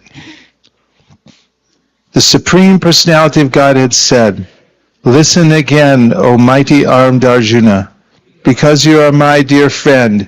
For your benefit, I shall speak to you further, giving knowledge that is better than what I have already explained. Neither the hosts of demigods nor the great sages know my origin or opulences. For in every respect I am the source of the demigods and sages. He who knows me as the unborn, as the beginningless, as the Supreme Lord of all the worlds, he only, undiluted among men, is freed from all sins. Intelligence, knowledge, freedom from doubt and delusion, forgiveness, truthfulness, control of the senses, control of the mind, happiness and distress, birth, death, fear, fearlessness, non-violence, equanimity, satisfaction, austerity, charity, fame and infamy. All these various qualities of living beings are created by me alone. The 7 great sages, and before them the 4 other great sages, and the Manus, progenitors of mankind, come from me, born from my mind, and all the living beings populating the various planets descend from them. One who is factually convinced of this opulence and mystic power of mine engages in unalloyed devotional service. Of this there is no doubt. I am the source of all spiritual and material worlds, Everything emanates from me. The wise who perfectly know this engage in my devotional service and worship me with all their hearts. The thoughts of my pure devotees dwell in me. Their lives are fully devoted to my service, and they derive great satisfaction and bliss from always enlightening one another and conversing about me. To those who are constantly devoted, serving me with love, I give the understanding by which they can come to me. To show them special mercy, I, dwelling in their hearts, destroy with the shining lamp of knowledge the darkness born of ignorance. Arjuna said, "You are the Supreme Personality of Godhead, the ultimate abode, the purest, the absolute truth. You are the eternal, transcendental, original person, the unborn, the greatest. All the great sages such as Narada, Asita, Devala, and Vyas confirm this truth about you, and now you yourself are declaring it to me. O Krishna, I totally accept as truth all that you have told me. Neither the demigods nor the demons, O Lord, can understand your personality. Indeed, you alone know yourself by your own internal potency, O Supreme Person, origin of all, Lord of all beings, God of gods, Lord of the universe. Please tell me in detail of your divine opulences, by which you pervade all these worlds. O Krishna, O Supreme Mystic, how shall I constantly think of you, and how shall I know you? In what various forms are you to be remembered, O Supreme Personality of Godhead? O Janardhan, again, please describe in detail the mystic power of your opulences. I am never satiated in hearing about you, for the more I want to taste the nectar of your words. The Supreme Personality of Godhead said, "Yes, I will tell you of my splendorous manifestations, but only of those which are prominent, O Arjuna, for my opulence is limitless. I am the Supersoul, O Arjuna, seated in the hearts of all living entities. I am the beginning, the middle, and the end of all beings. Of the Adityas, I am Vishnu. Of lights, I am the radiant sun. Of the Maruts, I am Marichi. And among the stars, I am the moon. Of the Vedas, I am the Samaveda. Of the demigods, I am Indra, the king of heaven. Of the senses, I am the mind. And in living beings, I am the living force, consciousness. Of all the Rudras, I am Lord Shiva. Of the Yakshas and Rakshasas, I am the Lord of wealth, Kuvera. Of the Vasus, I am Agni. And of mountains, I am Meru. Peace, O Arjuna, know me to be the chief, Brihaspati. Of generals, I am Kartikeya, and of bodies of water, I am the ocean. Of the great sages, I am Bhrigu. Of vibrations, I am the transcendental Om. Of sacrifices, I am the chanting of the holy names, Japa. And of immovable things, I am the Himalayas. Of all trees, I am the banyan tree. And of the sages among the demigods, I am Narada. Of the Gandharvas, I am Chitraratha. And among perfected beings, I am the sage Kapila. Of horses, know me to be Utraishava, produced during the churning of the ocean for nectar. Of lordly elephants, I am Airavata, and among men, I am the monarch. Of weapons, I am the thunderbolt. Among cows, I am the Surabhi. Of causes for procreation, I am Kandarpa, the god of love. And of serpents, I am Vasuki.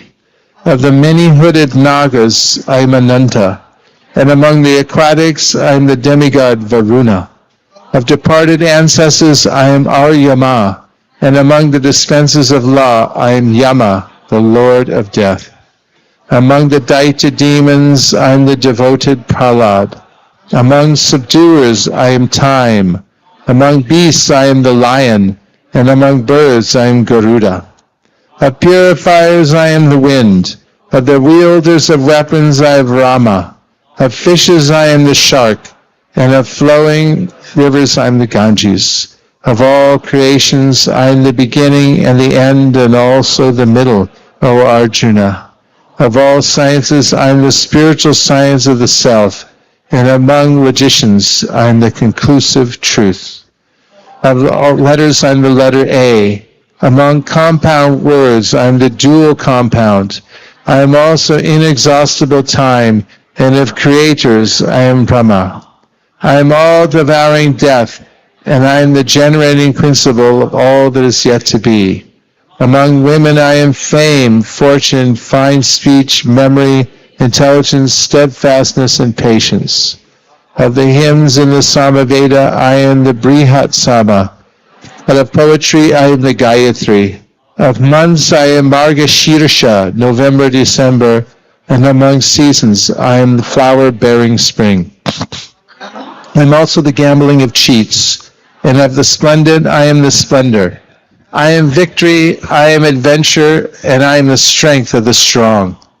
Of the descendants of Vrishni, I am Vasudeva. And of the Pandavas, I am Arjuna.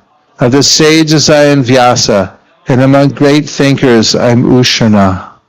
Among all means of suppressing lawlessness, I am punishment. And of those who seek victory, I am morality. Of secret things I am silence, and of the wise I am wisdom. Furthermore, O Arjuna, I am the generating seed of all existences. There is no being moving or non-moving that can exist without me. O mighty conqueror of enemies, there is no end to my divine manifestations. What I have spoken to you is but a mere indication of my infinite opulences. Know that all opulent, beautiful, and glorious creations spring up from a spark of my splendor. But what need is there, Arjuna, for all this detailed knowledge? With a single fragment of myself, I pervade and support this entire universe.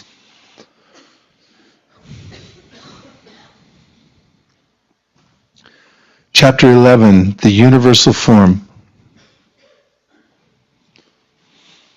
Arjuna said, "By my hearing the instructions you have kindly given me about these most confidential spiritual subjects, my illusion has now been dispelled. O lotus-eyed one, I have heard from you in detail about the appearance and disappearance of every living entity and have realized your inexhaustible glories. O greatest of all personalities, O supreme form, though I see you here before me in your actual position, you have described yourself. I wish to see how you have entered into this cosmic manifestation. I want to see that form of yours. If you think that I am able to behold your cosmic form, O my Lord, O Master of all mystic power, then kindly show me that unlimited universal self." The Supreme Personality of Godhead said, "My dear Arjuna, O son of Pritha, see now my opulences, hundreds of thousands of varied, divine, and multicolored forms. O best of the Bharatas, see here the different manifestations of Adityas, Vasus, Rudras, Ashvini Kumaras, and all the other demigods.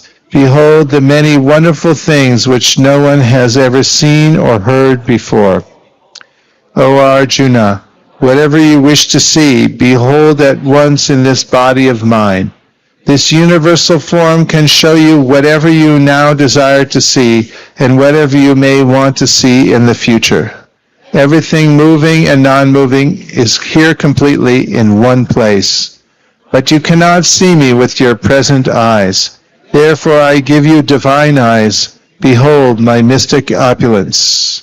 Sanjaya said, "O king, having spoken thus, the Supreme Lord of all mystic power, the Personality of Godhead, displayed his universal form to Arjuna. Arjuna saw in that universal form unlimited mouths, unlimited eyes, unlimited wonderful visions. The form was decorated with many celestial ornaments and bore many divine upraised weapons. He wore celestial garlands and garments, and many divine scents were smeared over his body. All was wondrous, brilliant, unlimited, all expanding. If hundreds of thousands of suns were to rise at once into the sky, their radiance might resemble the effulgence of the Supreme Person in that universal form. At that time, Arjuna could see in the universal form of the Lord the unlimited expansions of the universe situated in one place, although divided into many, many thousands. Then, bewildered and astonished, his hair standing on end, Arjuna bowed his head to offer obeisances and with folded hands began to pray to the Supreme Lord. Arjuna said, "My dear Lord Krishna, I see assembled in your body all the demigods and various other living entities. I see Brahma sitting on the lotus flower, as well as Lord Shiva and all the sages and divine serpents. O Lord of the universe, O universal form, I see in your body many, many arms, bellies, mouths, and eyes, expanded everywhere without limit. I see in you no end, no middle, and no beginning. Your form is difficult to see because of its glaring effulgence, spreading on all sides, like blazing fire or the immeasurable radiance of the sun. Yet I see this glowing form everywhere, adorned with various crowns, clubs, and discs. You are the supreme primal objective. You are the ultimate resting place of all this universe. You are inexhaustible, and you are the oldest. You are the maintainer of the eternal religion, the personality of Godhead. This is my opinion. You are without origin, middle, or end. Your glory is unlimited. You have numberless arms, and the sun and moon are your eyes. I see you with blazing fire coming forth from your mouth, burning this entire universe by your own radiance. Although you are one, you spread throughout the sky and the planets and all space between. O Great One, seeing this wondrous and terrible form, all the planetary systems are perturbed. All the hosts of demigods are surrendering before you and entering into you.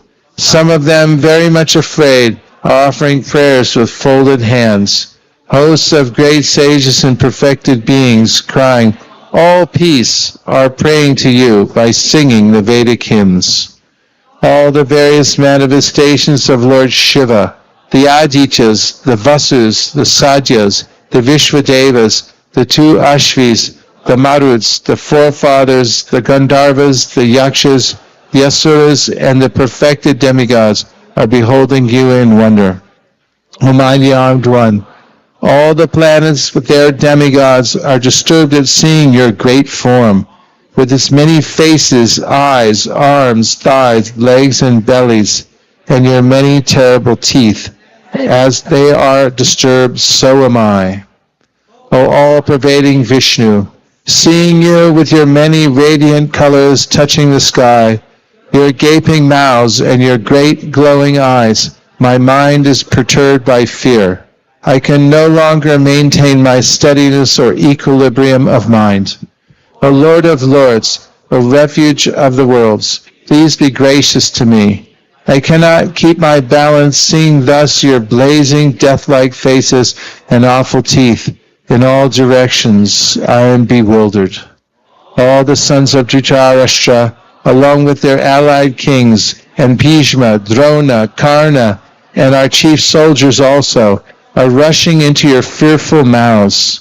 And some I see trapped with heads smashed between your teeth. As the many waves of the river flow into the ocean, so do all these great warriors enter blazing into your mouths. I see all people rushing full speed into your mouths, as moths dash to destruction in a blazing fire.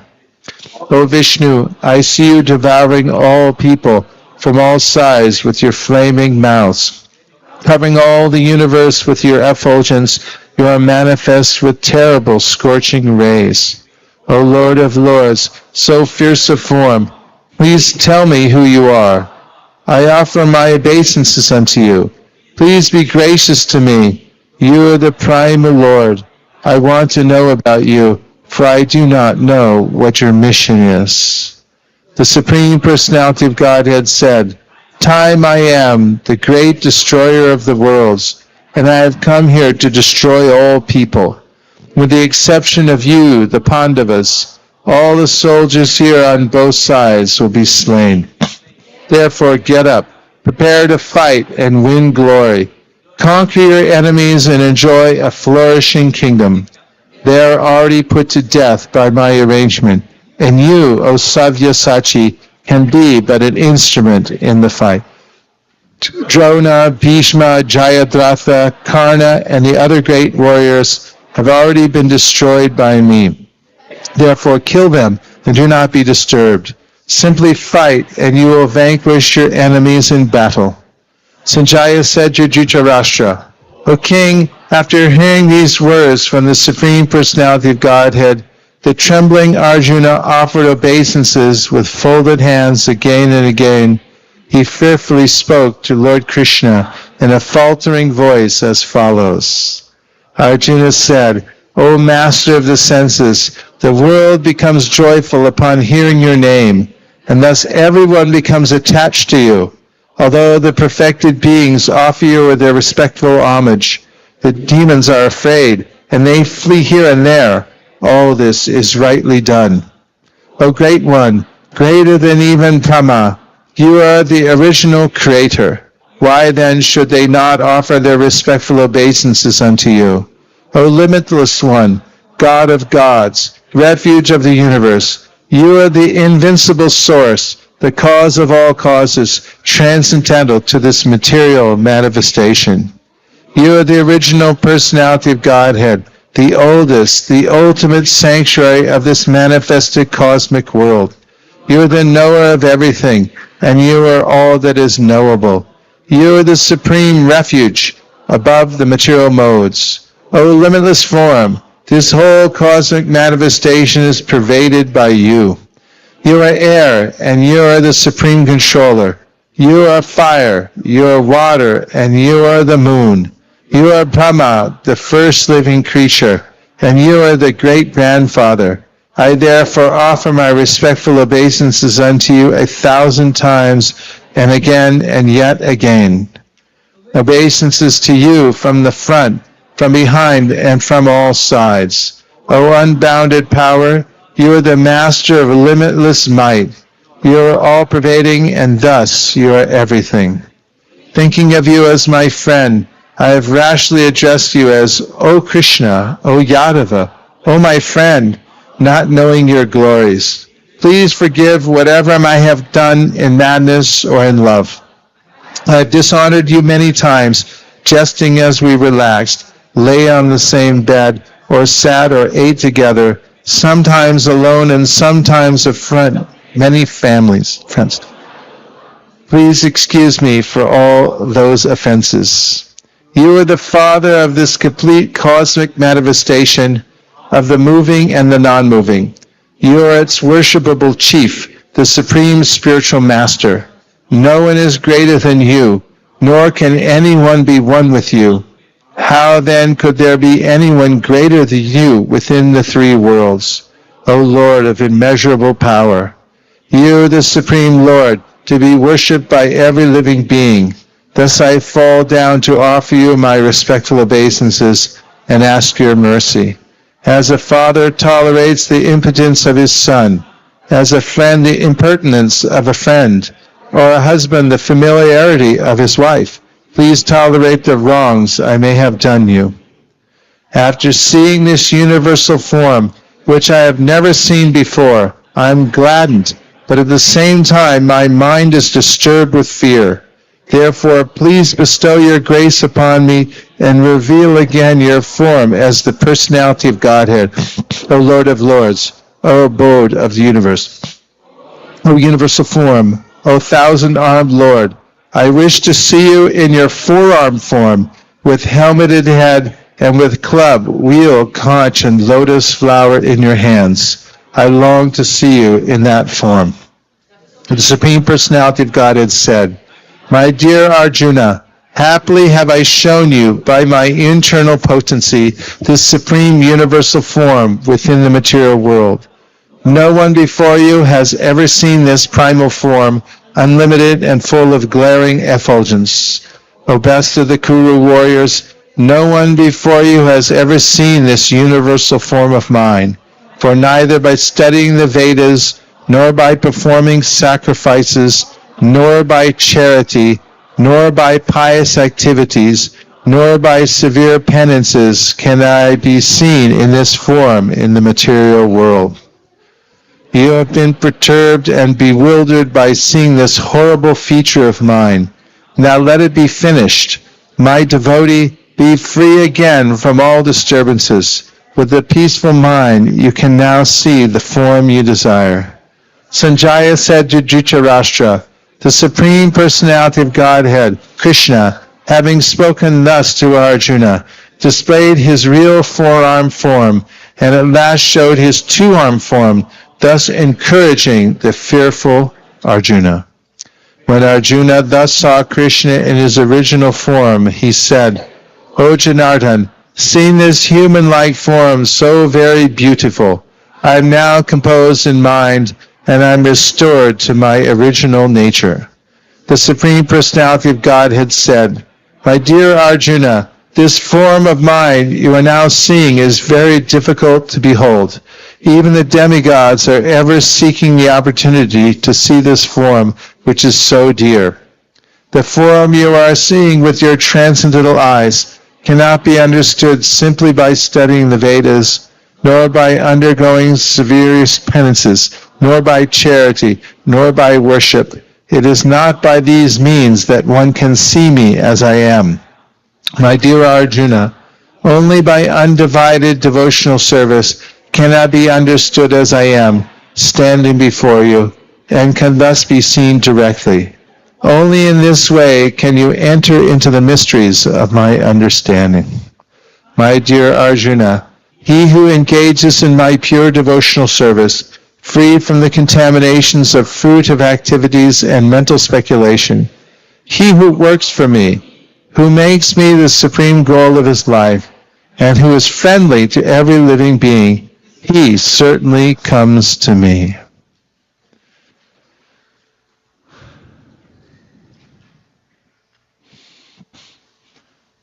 Chapter 12, Devotional Service.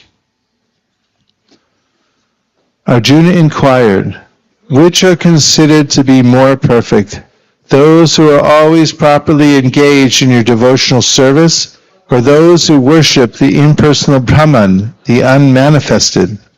The Supreme Personality of Godhead said, those who fix their minds on my personal form and are always engaged in worshiping me with great and transcendental faith are considered by me to be most perfect. But those who fully worship the unmanifested, that which lies beyond the perception of the senses, the all-pervading, inconceivable, unchanging, fixed, immovable, the impersonal conception of the absolute truth, by controlling the various senses and being equally disposed to everyone, such persons engaged in the welfare of all at last achieve me. For those whose minds are attached to the unmanifested, impersonal feature of the Supreme, advancement is very troublesome. To make progress in that discipline is always difficult for those who are embodied. But those who worship me, giving up all their activities unto me, and being devoted to me without deviation, engage in devotional service and always meditating upon me, having fixed their minds upon me, O son of Pritha, for them I am the swift deliverer from the ocean of birth and death. Just fix your mind upon me, the Supreme Personality of Godhead, and engage all your intelligence in me. Thus you will live in me always, without a doubt. My dear Arjuna, O winner of wealth, if you cannot fix your mind upon me without deviation, then follow the regulative principles of Bhakti Yoga. In this way, develop a desire to attain me. If you cannot practice the regulations of Bhakti Yoga, then just try to work for me, because by working for me, you will come to the perfect stage. If, however, you are unable to work in this consciousness of me, then try to act giving up all results of your work and try to be self-situated. If you cannot take to this practice, then engage yourself in the cultivation of knowledge. Better than knowledge, however, is meditation, and better than meditation is renunciation of the fruits of action, for by such renunciation one can attain peace of mind. One who is not envious, but is a kind friend to all living entities, who does not think himself a proprietor, and is free from false ego, who is equal in both happiness and distress, who is tolerant, always satisfied, self-controlled, and engaged in devotional service with determination. His mind and intelligence fixed on me. Such a devotee of mine is very dear to me. He by whom no one is put into difficulty, and who is not disturbed by anyone, who is equipoised in happiness and distress, fear and anxiety, is very dear to me. My devotee who is not dependent on the ordinary course of activities, he is pure, expert, without cares, free from all pains, and not striving for some result, is very dear to me. One who is neither rejoices or grieves, who neither laments nor desires, and who renounces both auspicious and inauspicious things, such a devotee is very dear to me. One who is equal to friends and enemies, who is equipoised in honor and dishonor, heat and cold, happiness and distress, fame and infamy, who is always free from contaminating association, always silent and satisfied with anything, who doesn't care for any residence, who is fixed in knowledge and who is engaged in devotional service, such a person is very dear to me. Those who follow this imperishable path of devotional service and who completely engage themselves with faith, making me the supreme goal, are very, very dear to me. Chapter 13, Nature, the Enjoyer, and Consciousness. Arjuna said, "O my dear Krishna, I wish to know about Prakriti, nature, Purusha, the enjoyer, and the field and the knower of the field, and of knowledge and the object of knowledge." The Supreme Personality of Godhead said, "This body, O son of Kunti, is called the field, and one who knows this field, O sign of Bharata, you should understand that I am also the knower in all bodies. And to understand this body and its knower is called knowledge. That is my opinion. Now please hear my brief description of this field of activity and how it is constituted, what its changes are, whence it is produced, who that knower of the field of activities is, and what his influences are. That knowledge of the field of activities and the knower of activities is described by various sages in various Vedic writings. It is especially presented in Vedanta Sutra with all reasoning as to cause and effect. The five great elements, false ego, intelligence, the unmanifested, the 10 senses and the mind, the 5 sense objects, desire, hatred, happiness, distress, the aggregate, the life symptoms and convictions. All these are considered in summary to be the field of activities and its interactions. Humility, pridelessness, nonviolence, tolerance, simplicity, approaching a bona fide spiritual master, cleanliness, steadiness, self-control, renunciation of the objects of sense gratification, absence of false ego, the perception of the evil of birth, death, old age, and disease, detachment, freedom from entanglement with children, wife, home, and the rest, even-mindedness amid pleasant and unpleasant events, constant and unalloyed devotion to me, aspiring to live in a solitary place, detachment from the general mass of people, accepting the importance of self-realization, and philosophical search for the absolute truth.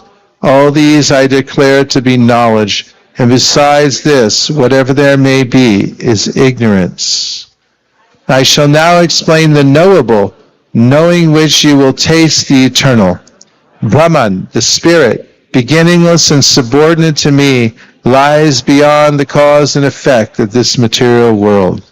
Everywhere are his hands and legs, his eyes, heads, and faces, and he has ears everywhere. In this way, the Supersoul exists, pervading everything. The Supersoul is the original source of all senses, yet he is without senses. He is unattached, although he is the maintainer of all living beings. He transcends the modes of nature, and at the same time he is the master of all the modes of material nature. The Supreme Truth exists outside and inside of all living beings, the moving and the non-moving. Because he is subtle, he is beyond the power of the material senses to see or to know.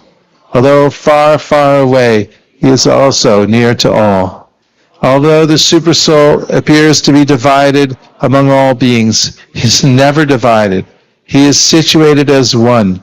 Although he is the maintainer of every living entity, it is to be understood that he devours and develops all. He is the source of light in all luminous objects. He is beyond the darkness of matter and is unmanifest. He is knowledge. He is the object of knowledge, and he is the goal of knowledge. He is situated in everyone's heart. Thus, the field of activities, the body, knowledge, and the knowable have been summarily described by me. Only my devotees can understand this thoroughly and thus attain to my nature. Material nature and the living entities should be understood to be beginningless. Their transformations and the modes of matter are products of material nature. Nature is said to be the cause of all material causes and effects, whereas the living entity is the cause of the various sufferings and enjoyments in this world. The living entity in material nature thus follows the ways of life, enjoying the three modes of nature. This is due to his association with that material nature. Thus he meets with good and evil among various species. Yet this body, another, a transcendental enjoyer, who is the Lord, the Supreme Proprietor, who exists as the overseer and permitter, and who is known as the Supersoul. One who understands this philosophy concerning material nature, the living entity, and the interaction of the modes of nature is sure to attain liberation. He will not take birth here again, regardless of his present position. Some perceive the Supersoul within themselves through meditation, others through the cultivation of knowledge, and still others through working without fruitive desires.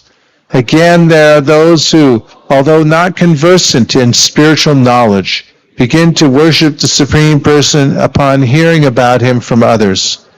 Because of their tendency to hear from authorities, they also transcend the path of birth and death.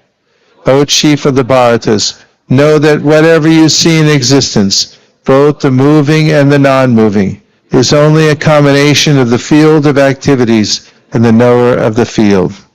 One who sees the Supersoul accompanying the individual soul in all bodies, and who understands that neither the soul nor the Supersoul within the destructible body is ever destroyed, actually sees.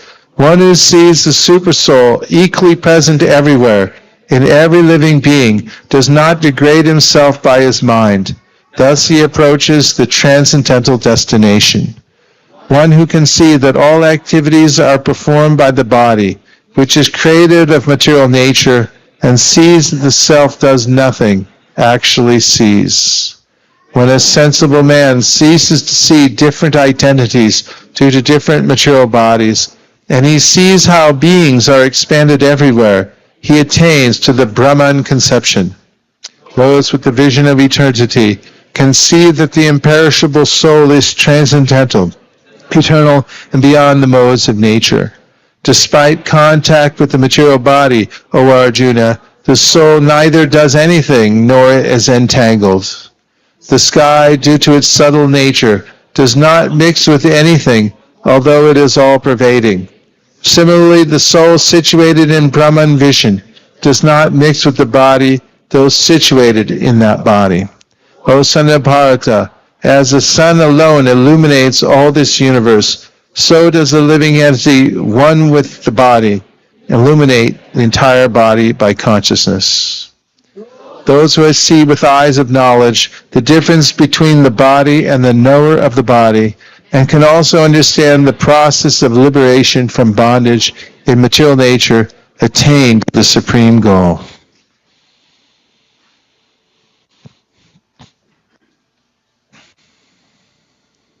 Chapter 14.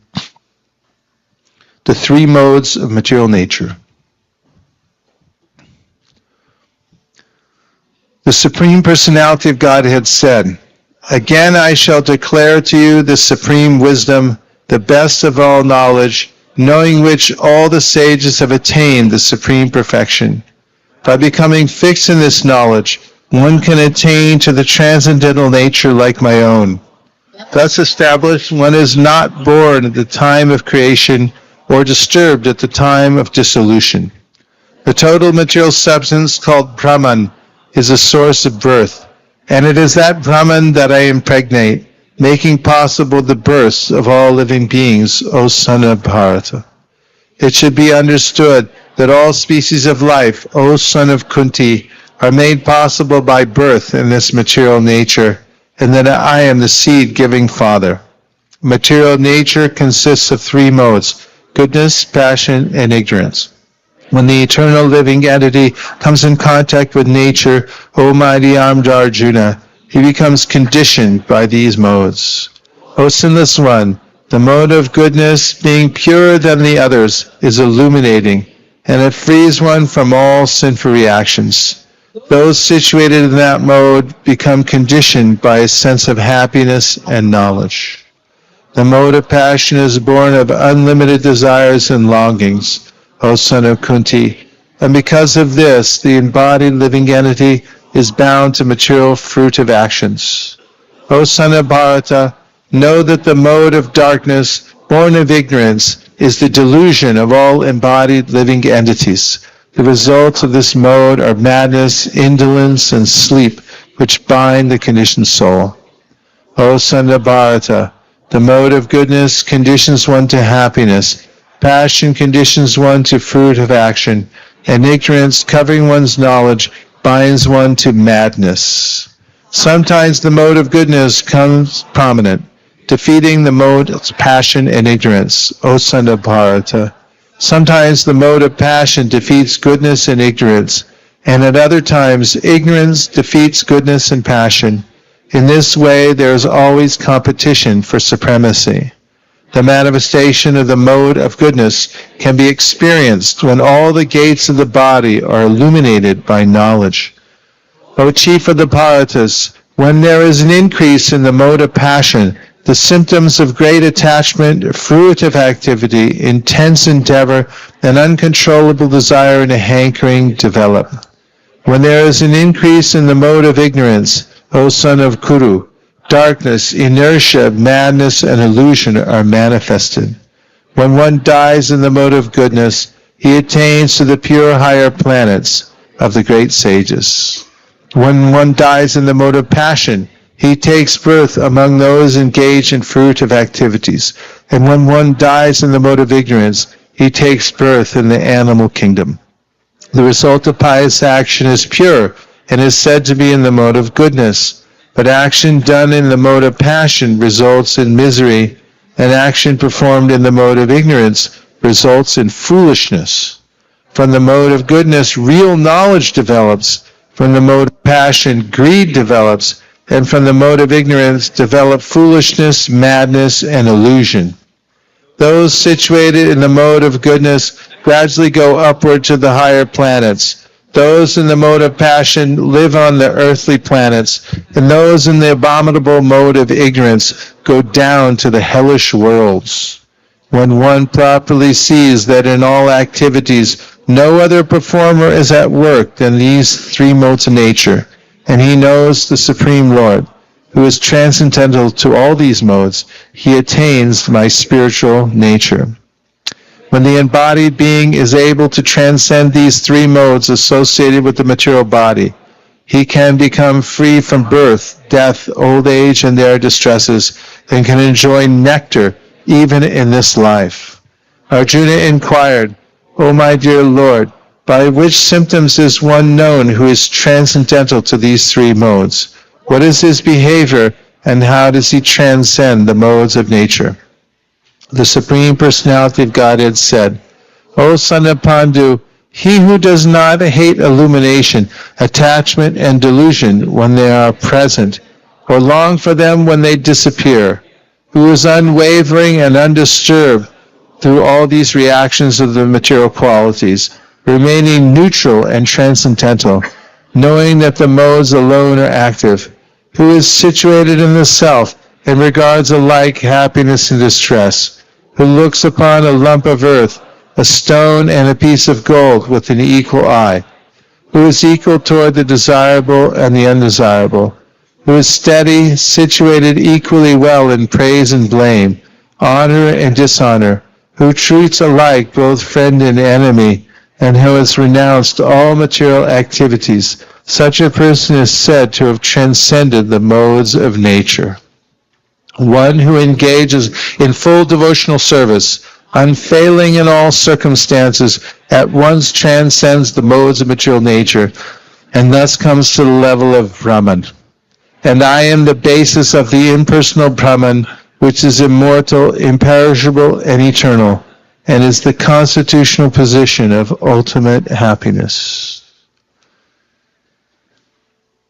Chapter 15, the Yoga of the Supreme Person.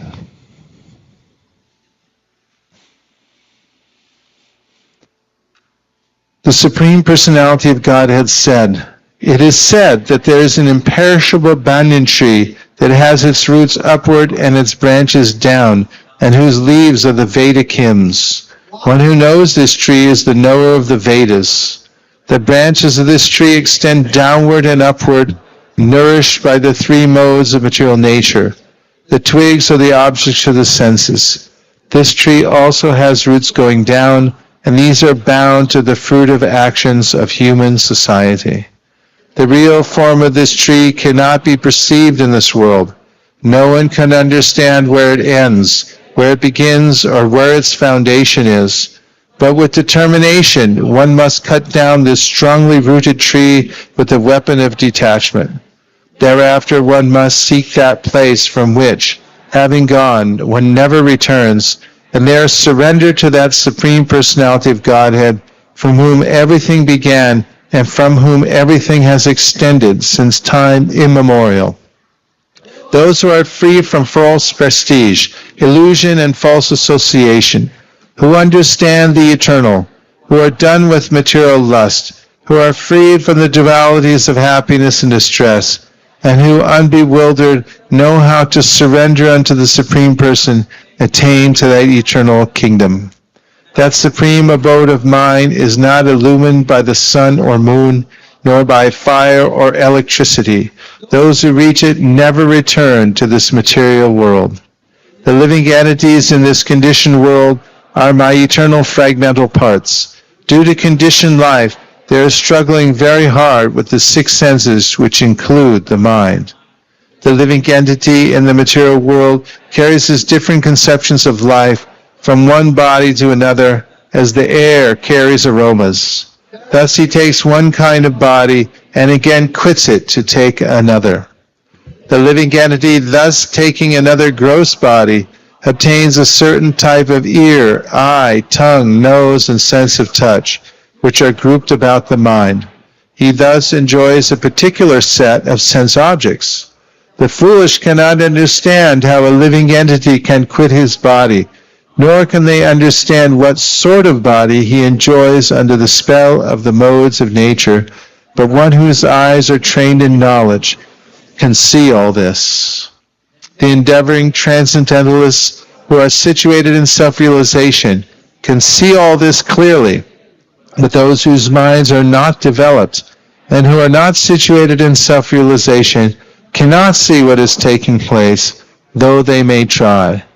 The splendor of the sun, which dissipates the darkness of this whole world, comes from me, and the splendor of the moon and the splendor of fire are also from me. I enter into each planet, and by my energy they stay in orbit.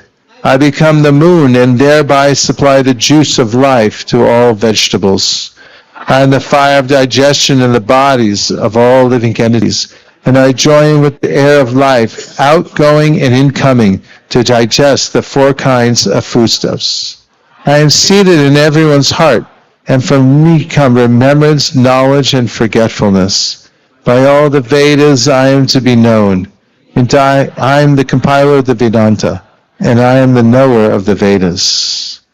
The beings, the fallible and the infallible. In the material world, every living entity is fallible, and in the spiritual world, every living entity is called infallible.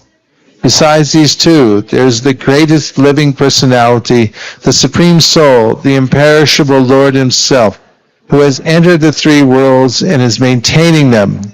Because I am transcendental, beyond the fallible and the infallible, and because I am the greatest, I am celebrated both in the world and in the Vedas as that Supreme Person.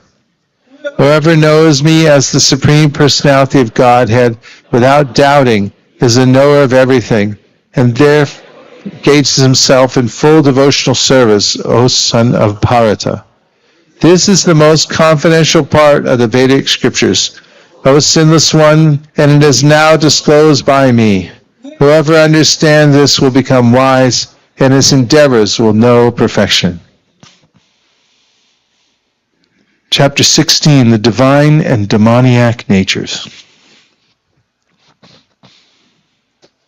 The Supreme Personality of Godhead said, fearlessness, purification of one's existence, cultivation of spiritual knowledge, charity, self-control, performance of sacrifice, study of the Vedas, austerity, simplicity, nonviolence, truthfulness, freedom from anger, renunciation, tranquility, aversion to fault-finding, compassion for all living entities, freedom from covetousness, gentleness, modesty, steady determination, vigor, forgiveness, fortitude, cleanliness, and freedom from envy and the passion for honor. These transcendental qualities, O son of Bharata, belong to godly men endowed with divine nature.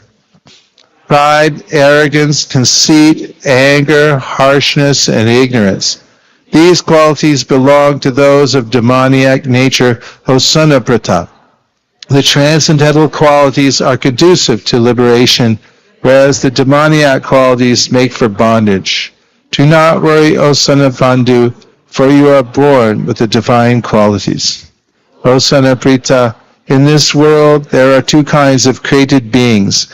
One is called divine and the other demoniac. I have already explained to you at length the divine qualities. Now hear from me of the demoniac. Those who are demoniac do know not done and what is not to be done. Neither cleanliness nor proper behavior nor truth is found in them.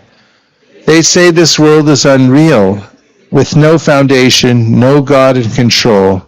They say it is produced of sex desire and has no cause other than lust.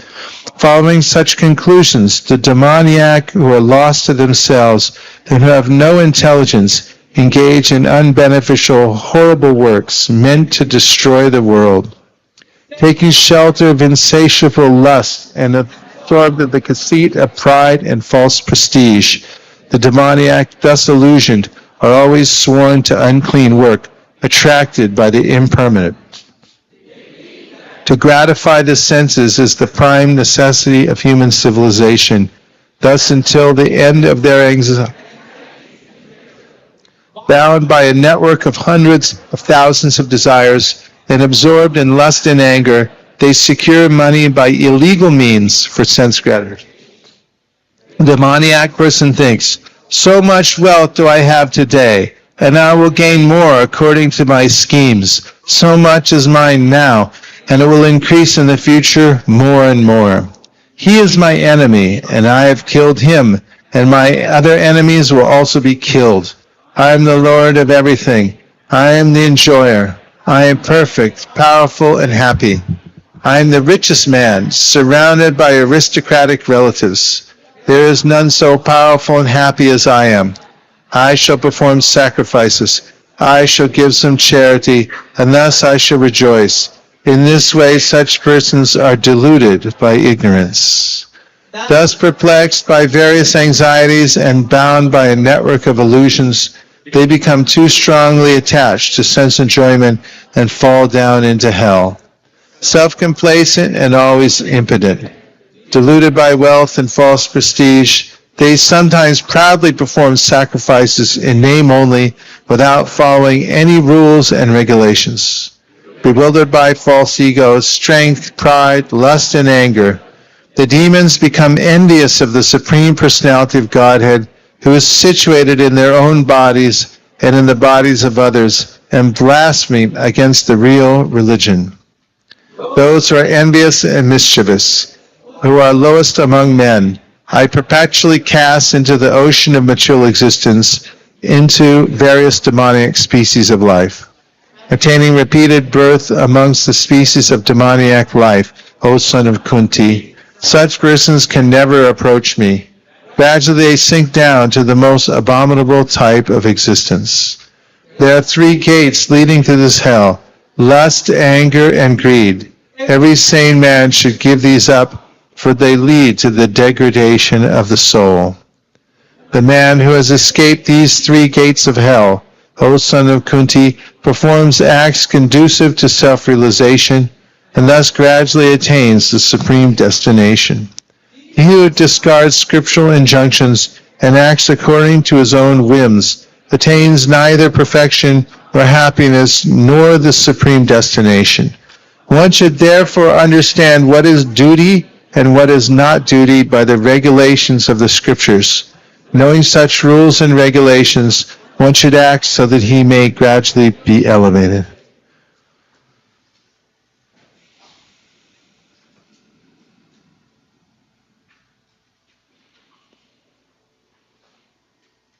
Keep going.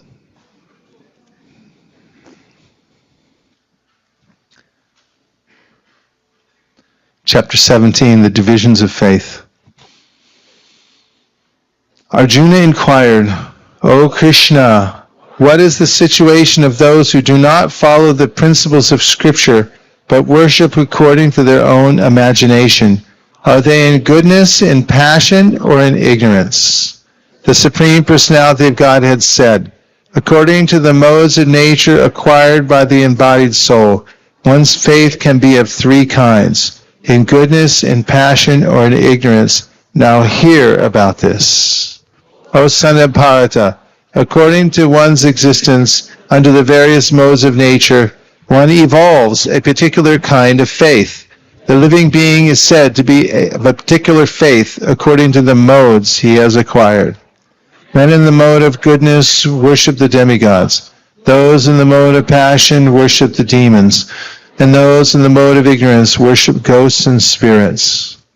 Those who undergo severe austerities and penances not recommended in the scriptures, performing them out of pride and egoism, who are impelled by lust and attachment, who are foolish and who torture the material elements of the body, as well as the supersoul dwelling within, are to be known as demons. Even the food each prefers is of 3 kinds, according to the 3 modes of material nature. The same is true of sacrifices, austerities, and charity. Now hear of the distinctions between them. Foods dear to those in the mode of goodness increase the duration of life, purify one's existence, and give strength, health, happiness, and satisfaction. Such foods are juicy, fatty, wholesome, and pleasing to the heart. Foods that are too bitter, too sour, salty, hot, pungent, dry, and burning are dear to those in the mode of passion. Such foods cause distress, misery, and disease. Food prepared more than 3 hours before being eaten. Food that is tasteless, decomposed, and putrid. And food consisting of remnants and untouchable things is dear to those in the mode of darkness. Of sacrifices, the sacrifice performed according to the directions of Scripture as a matter of duty by those who desire no reward is of the nature of goodness. But the sacrifice performed for some material benefit or for the sake of pride, or the sheep of Bharatas, you should know to be in the mode of passion. Any sacrifice performed without regard for the directions of Scripture, without distribution of prasadam, spiritual food, without chanting of Vedic hymns and remunerations to the priests, and without faith is considered to be in the mode of ignorance. Austerity of the body consists in worship of the Supreme Lord, the brahmanas, the spiritual master, and superiors like the father and mother, and in cleanliness, simplicity, celibacy, and non-violence. Austerity of speech consists in speaking words that are truthful, pleasing, beneficial, and not agitating to others, and also in regularly reciting Vedic literatures. And satisfaction, simplicity, gravity, self-control, and purification of one's existence are the austerities of the mind.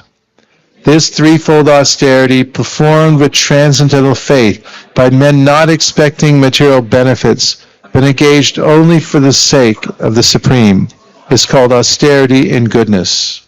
Penance performed out of pride and for the sake of gaining respect, honor, and worship is said to be in the mode of passion. It is neither stable nor permanent.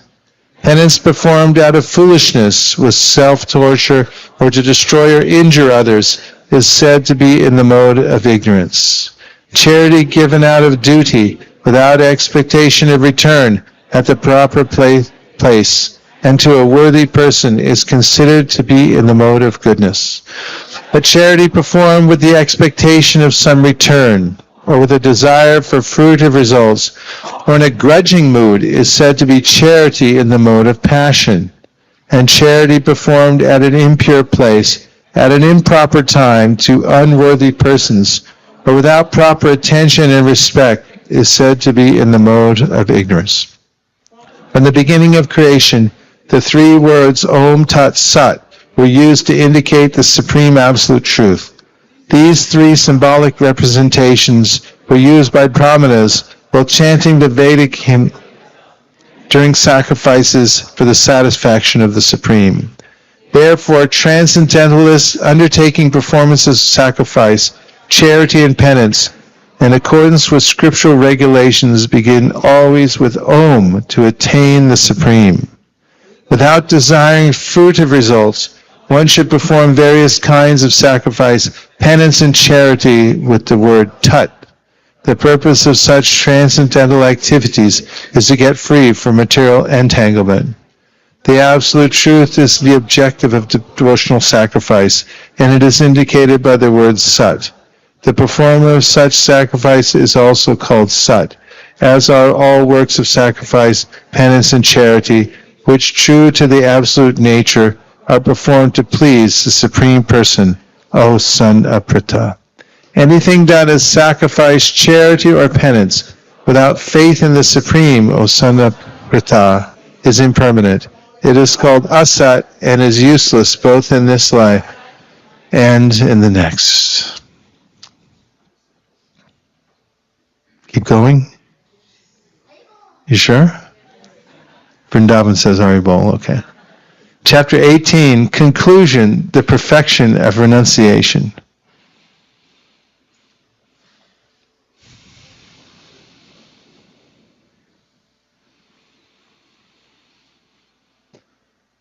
Arjuna said, O mighty armed one, I wish to understand the purpose of renunciation, tyaga, and of the renounced order of life, sannyas.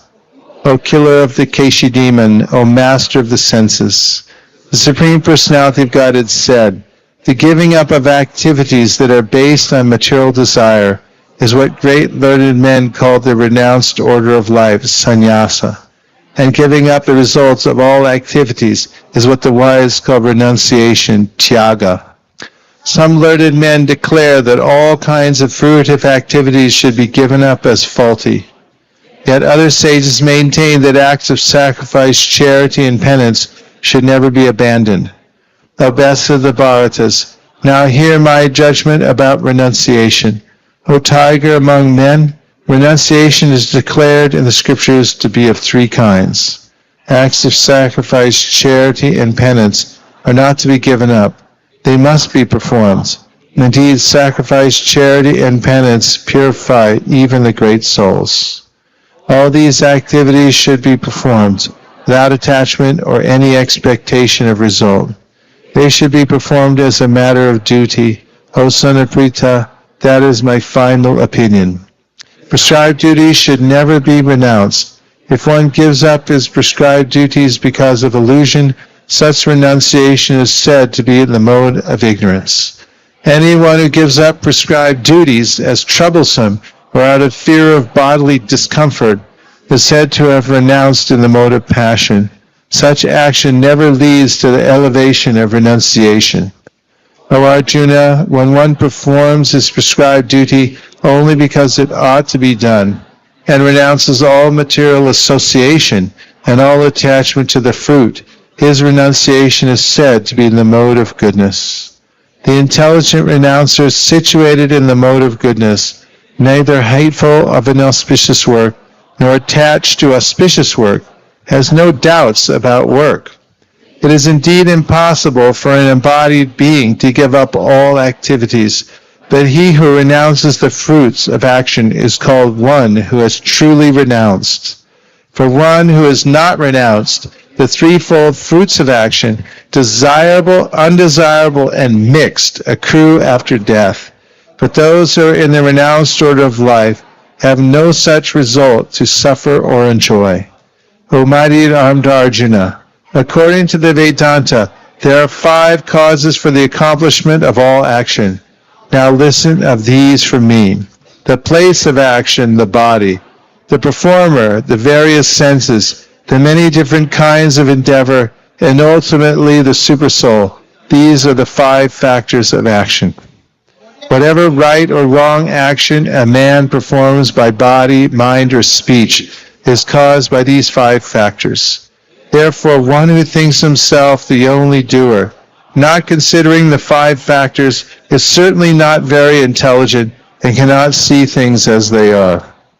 One who is not motivated by false ego, whose intelligence is not entangled, though he kills men in this world, does not kill, nor is he bound by his actions.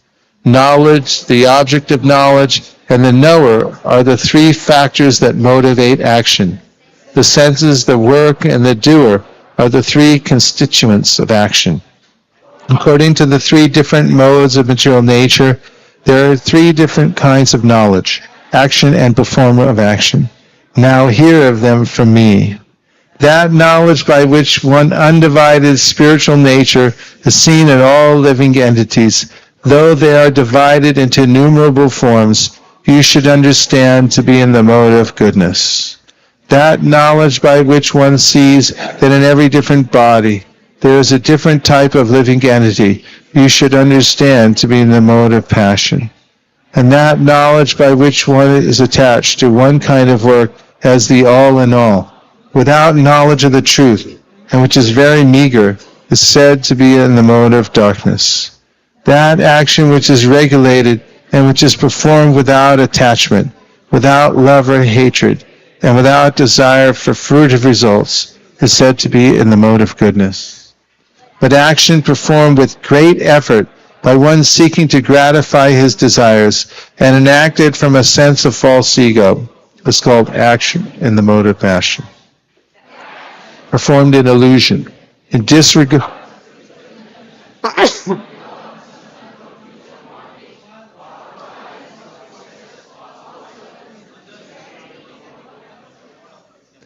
One who performs his duty without association with the modes of material nature, without false ego, with great determination and enthusiasm, and without wavering in success or failure, is said to be a worker in the mode of goodness. The worker who is attached to the work and the fruits of work, desiring to enjoy those fruits, and who is greedy, always envious, impure, and moved by joy and sorrow, is said to be in the mode of passion. The worker who is always engaged in work against the injunctions of the scripture, who is a materialistic, obstinate, cheating, and expert in insulting others, and who is lazy, always morose and procrastinating, is said to be a worker in the mode of ignorance. A winner of wealth, Now please listen as I tell you in detail of the different kinds of understanding and determination according to the three modes of material nature. O son of Pritha, that understanding by which one knows what ought to be done and what ought not to be done, what is to be feared and what is not to be feared, what is binding and what is liberating, is in the mode of goodness. O son of Pritha, that understanding which cannot distinguish between religion and irreligion, between action that should be done and action that should not be done, is in the mode of passion.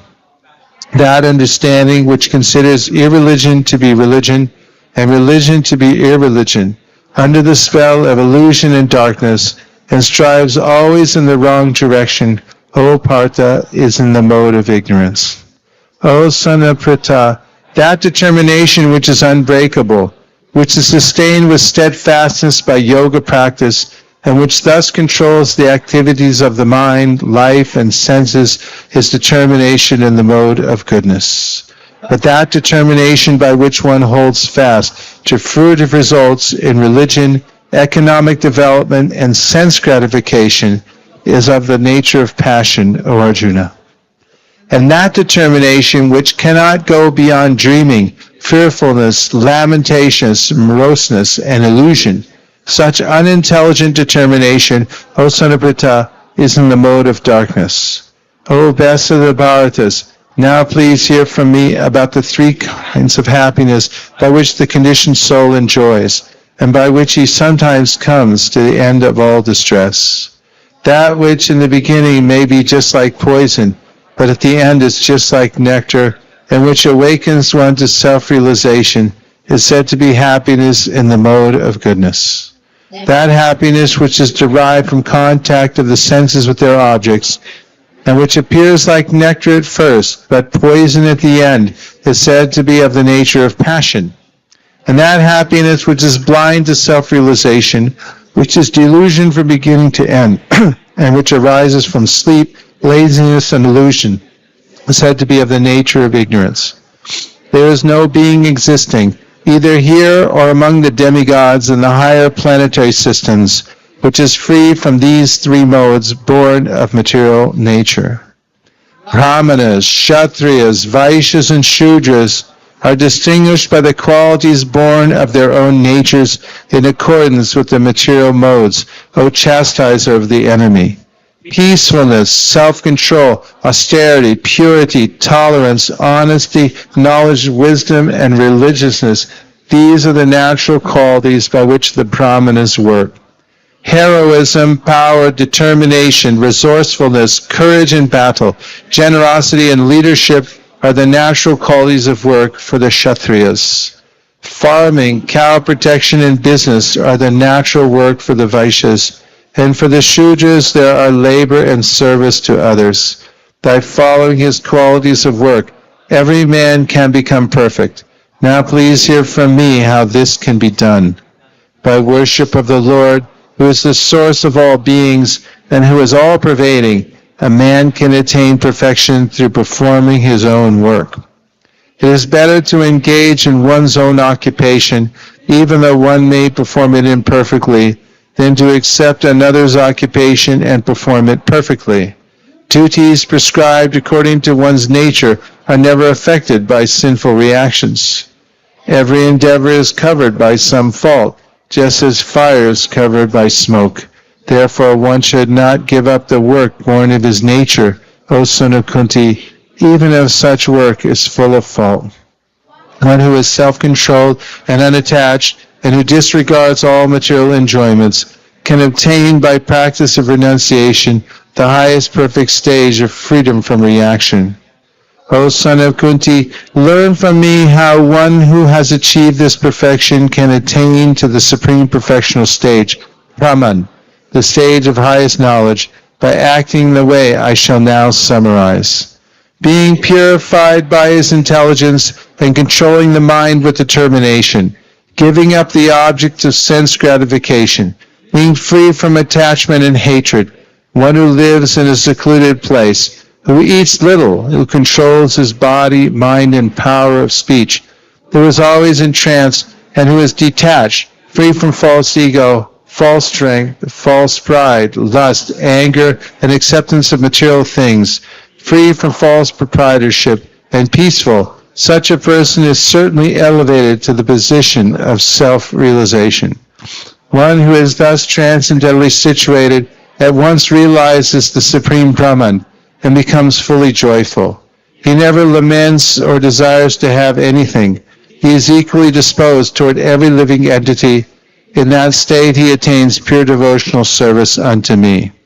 One can understand me as I am, as the Supreme Personality of Godhead, only by devotional service, and when one is in full consciousness of me by such devotion, he can enter into the kingdom of God. Though engaged in all kinds of activities, my pure devotee under my protection reaches the eternal and imperishable abode by my grace. And all activities just depend upon me and work always under my protection. In such devotional service, be fully conscious of me. If you become conscious of me, you will pass over all the obstacles of conditioned life by my grace. If, however, you do not work in such consciousness, but act through false ego, not hearing me, you will be lost. If you do not act according to my direction, and do not fight, then you will be falsely directed. By your nature, you will have to be engaged in warfare. Under illusion, you are now declining to act according to my direction.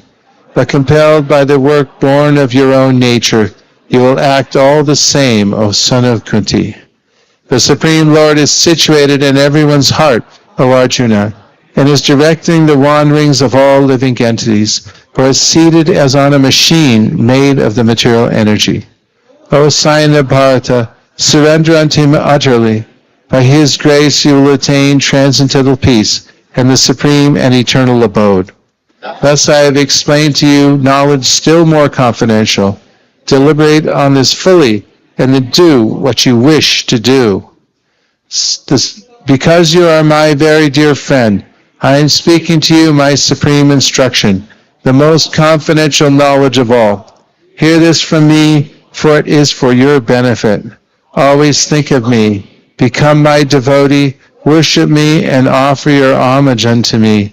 Thus you will come to me without fail. I promise you this because you are my dear friend. Abandon all varieties of religion, and just surrender unto me. I shall deliver you from all sinful reactions. Do not fear. This confidential knowledge may never be explained to those who are not austere, or devoted, or engaged in devotional service, nor to one who is envious of me. For one who explains this supreme secret to the devotees, pure devotional service is guaranteed, and at the end he will come back to me. There is no servant of this world more dear to me than he, nor will there ever be one more dear. And I declare that he who studies this sacred conversation of ours worships me by his intelligence. And one who listens with faith and without envy becomes free from sinful reactions and attains to the auspicious planets where the pious dwell. O son of Pritha, O conqueror of wealth, have you heard this with an attentive mind, and are your ignorance and illusions now dispelled? Arjuna said, My dear Krishna, O infallible one, my illusion is now gone. I have regained my memory by your mercy. I am now firm and free from doubt, and am prepared to act according to your instructions. Sanjaya said, Thus I have heard the conversation of two great souls, Krishna and Arjuna, and so wonderful is that message that my hair is standing on end. By the mercy of Vyasa, I have heard these most confidential talks direct from the master of all mysticism, Krishna, who is speaking personally to Arjuna. O King, as I repeatedly recall this wondrous and holy dialogue between Krishna and Arjuna, I take pleasure being thrilled at every moment. O King, as I remember the wonderful form of Lord Krishna, I am struck with wonder more and more, and I rejoice again and again. Wherever there is Krishna, the master of all mystics, and wherever there is Arjuna, the supreme archer, there will also certainly be opulence, victory, extraordinary power, and morality. That is my opinion. Srimad Bhagavad-gita ki, Lord Shri Krishna ki, Arjuna ki, Sanjaya ki, Go Premanande.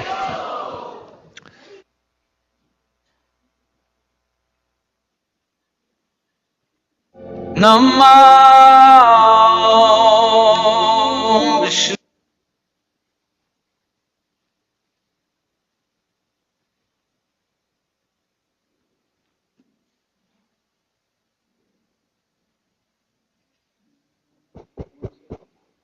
Hare Krishna.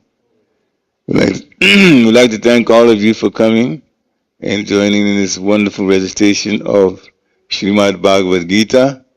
My knowledge there is, of course, you can take darshan of Adiris, and also, is there Chanamrit? No? Okay, so darshan of Adiris only. And then there's prasadam served downstairs also. But we'll say the prasadam prayer. Ma prasade govinde Namo Brahmane Vaishnave Swapa Punyavatam Rajan Vishwasana Vijayate Sarira Vidadam Tirthandiyateikam Divapale Visayashagare Tamadiri Vayati Lobo Masidormati Tajgita Katina Samsare Krishna Borodoyamoy Kori Bharati Vajoy Swat Prashabhana Lilo Bai Se Namita Pao Radha Krishna Gunagam Vivatuko Chaitanya Nitai Jani Mai Jani Tai Jai Shri Krishna Chaitanya Prabhu Nityananda Shri Advaita Gadadhar Shri Vasari Gaur Bhakta Vrinda Hare Krishna Krishna Krishna Hare Hare Hare Ram Ram Ram Hare Hare Gita Jayanti Mahotsava Sri Nitai Gaur Chand ki Shri Prabhupada ki Jai Jai Sri Radhe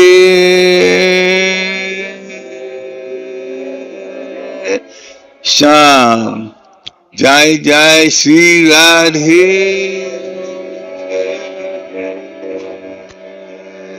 Sham Jai Jai Sri Radhe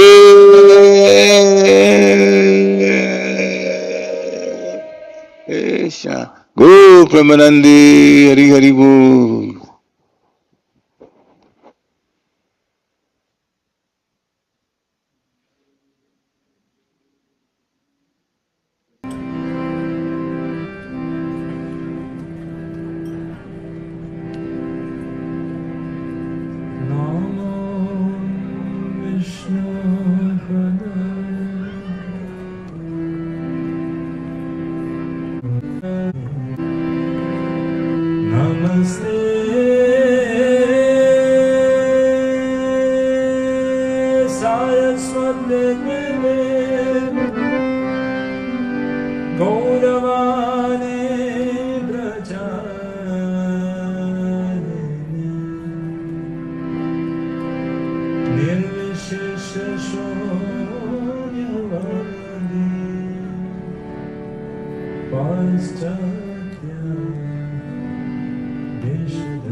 Brahmo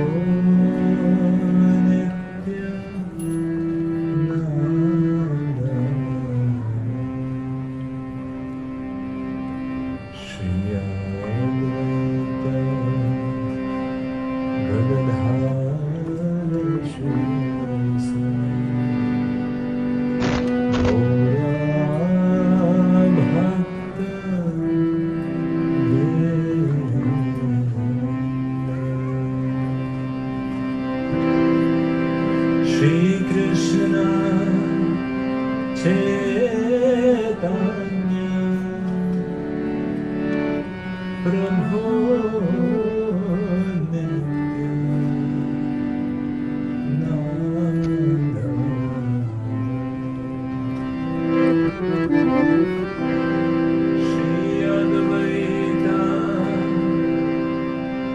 Gadadhara Shiva Sani Gaura Bhakta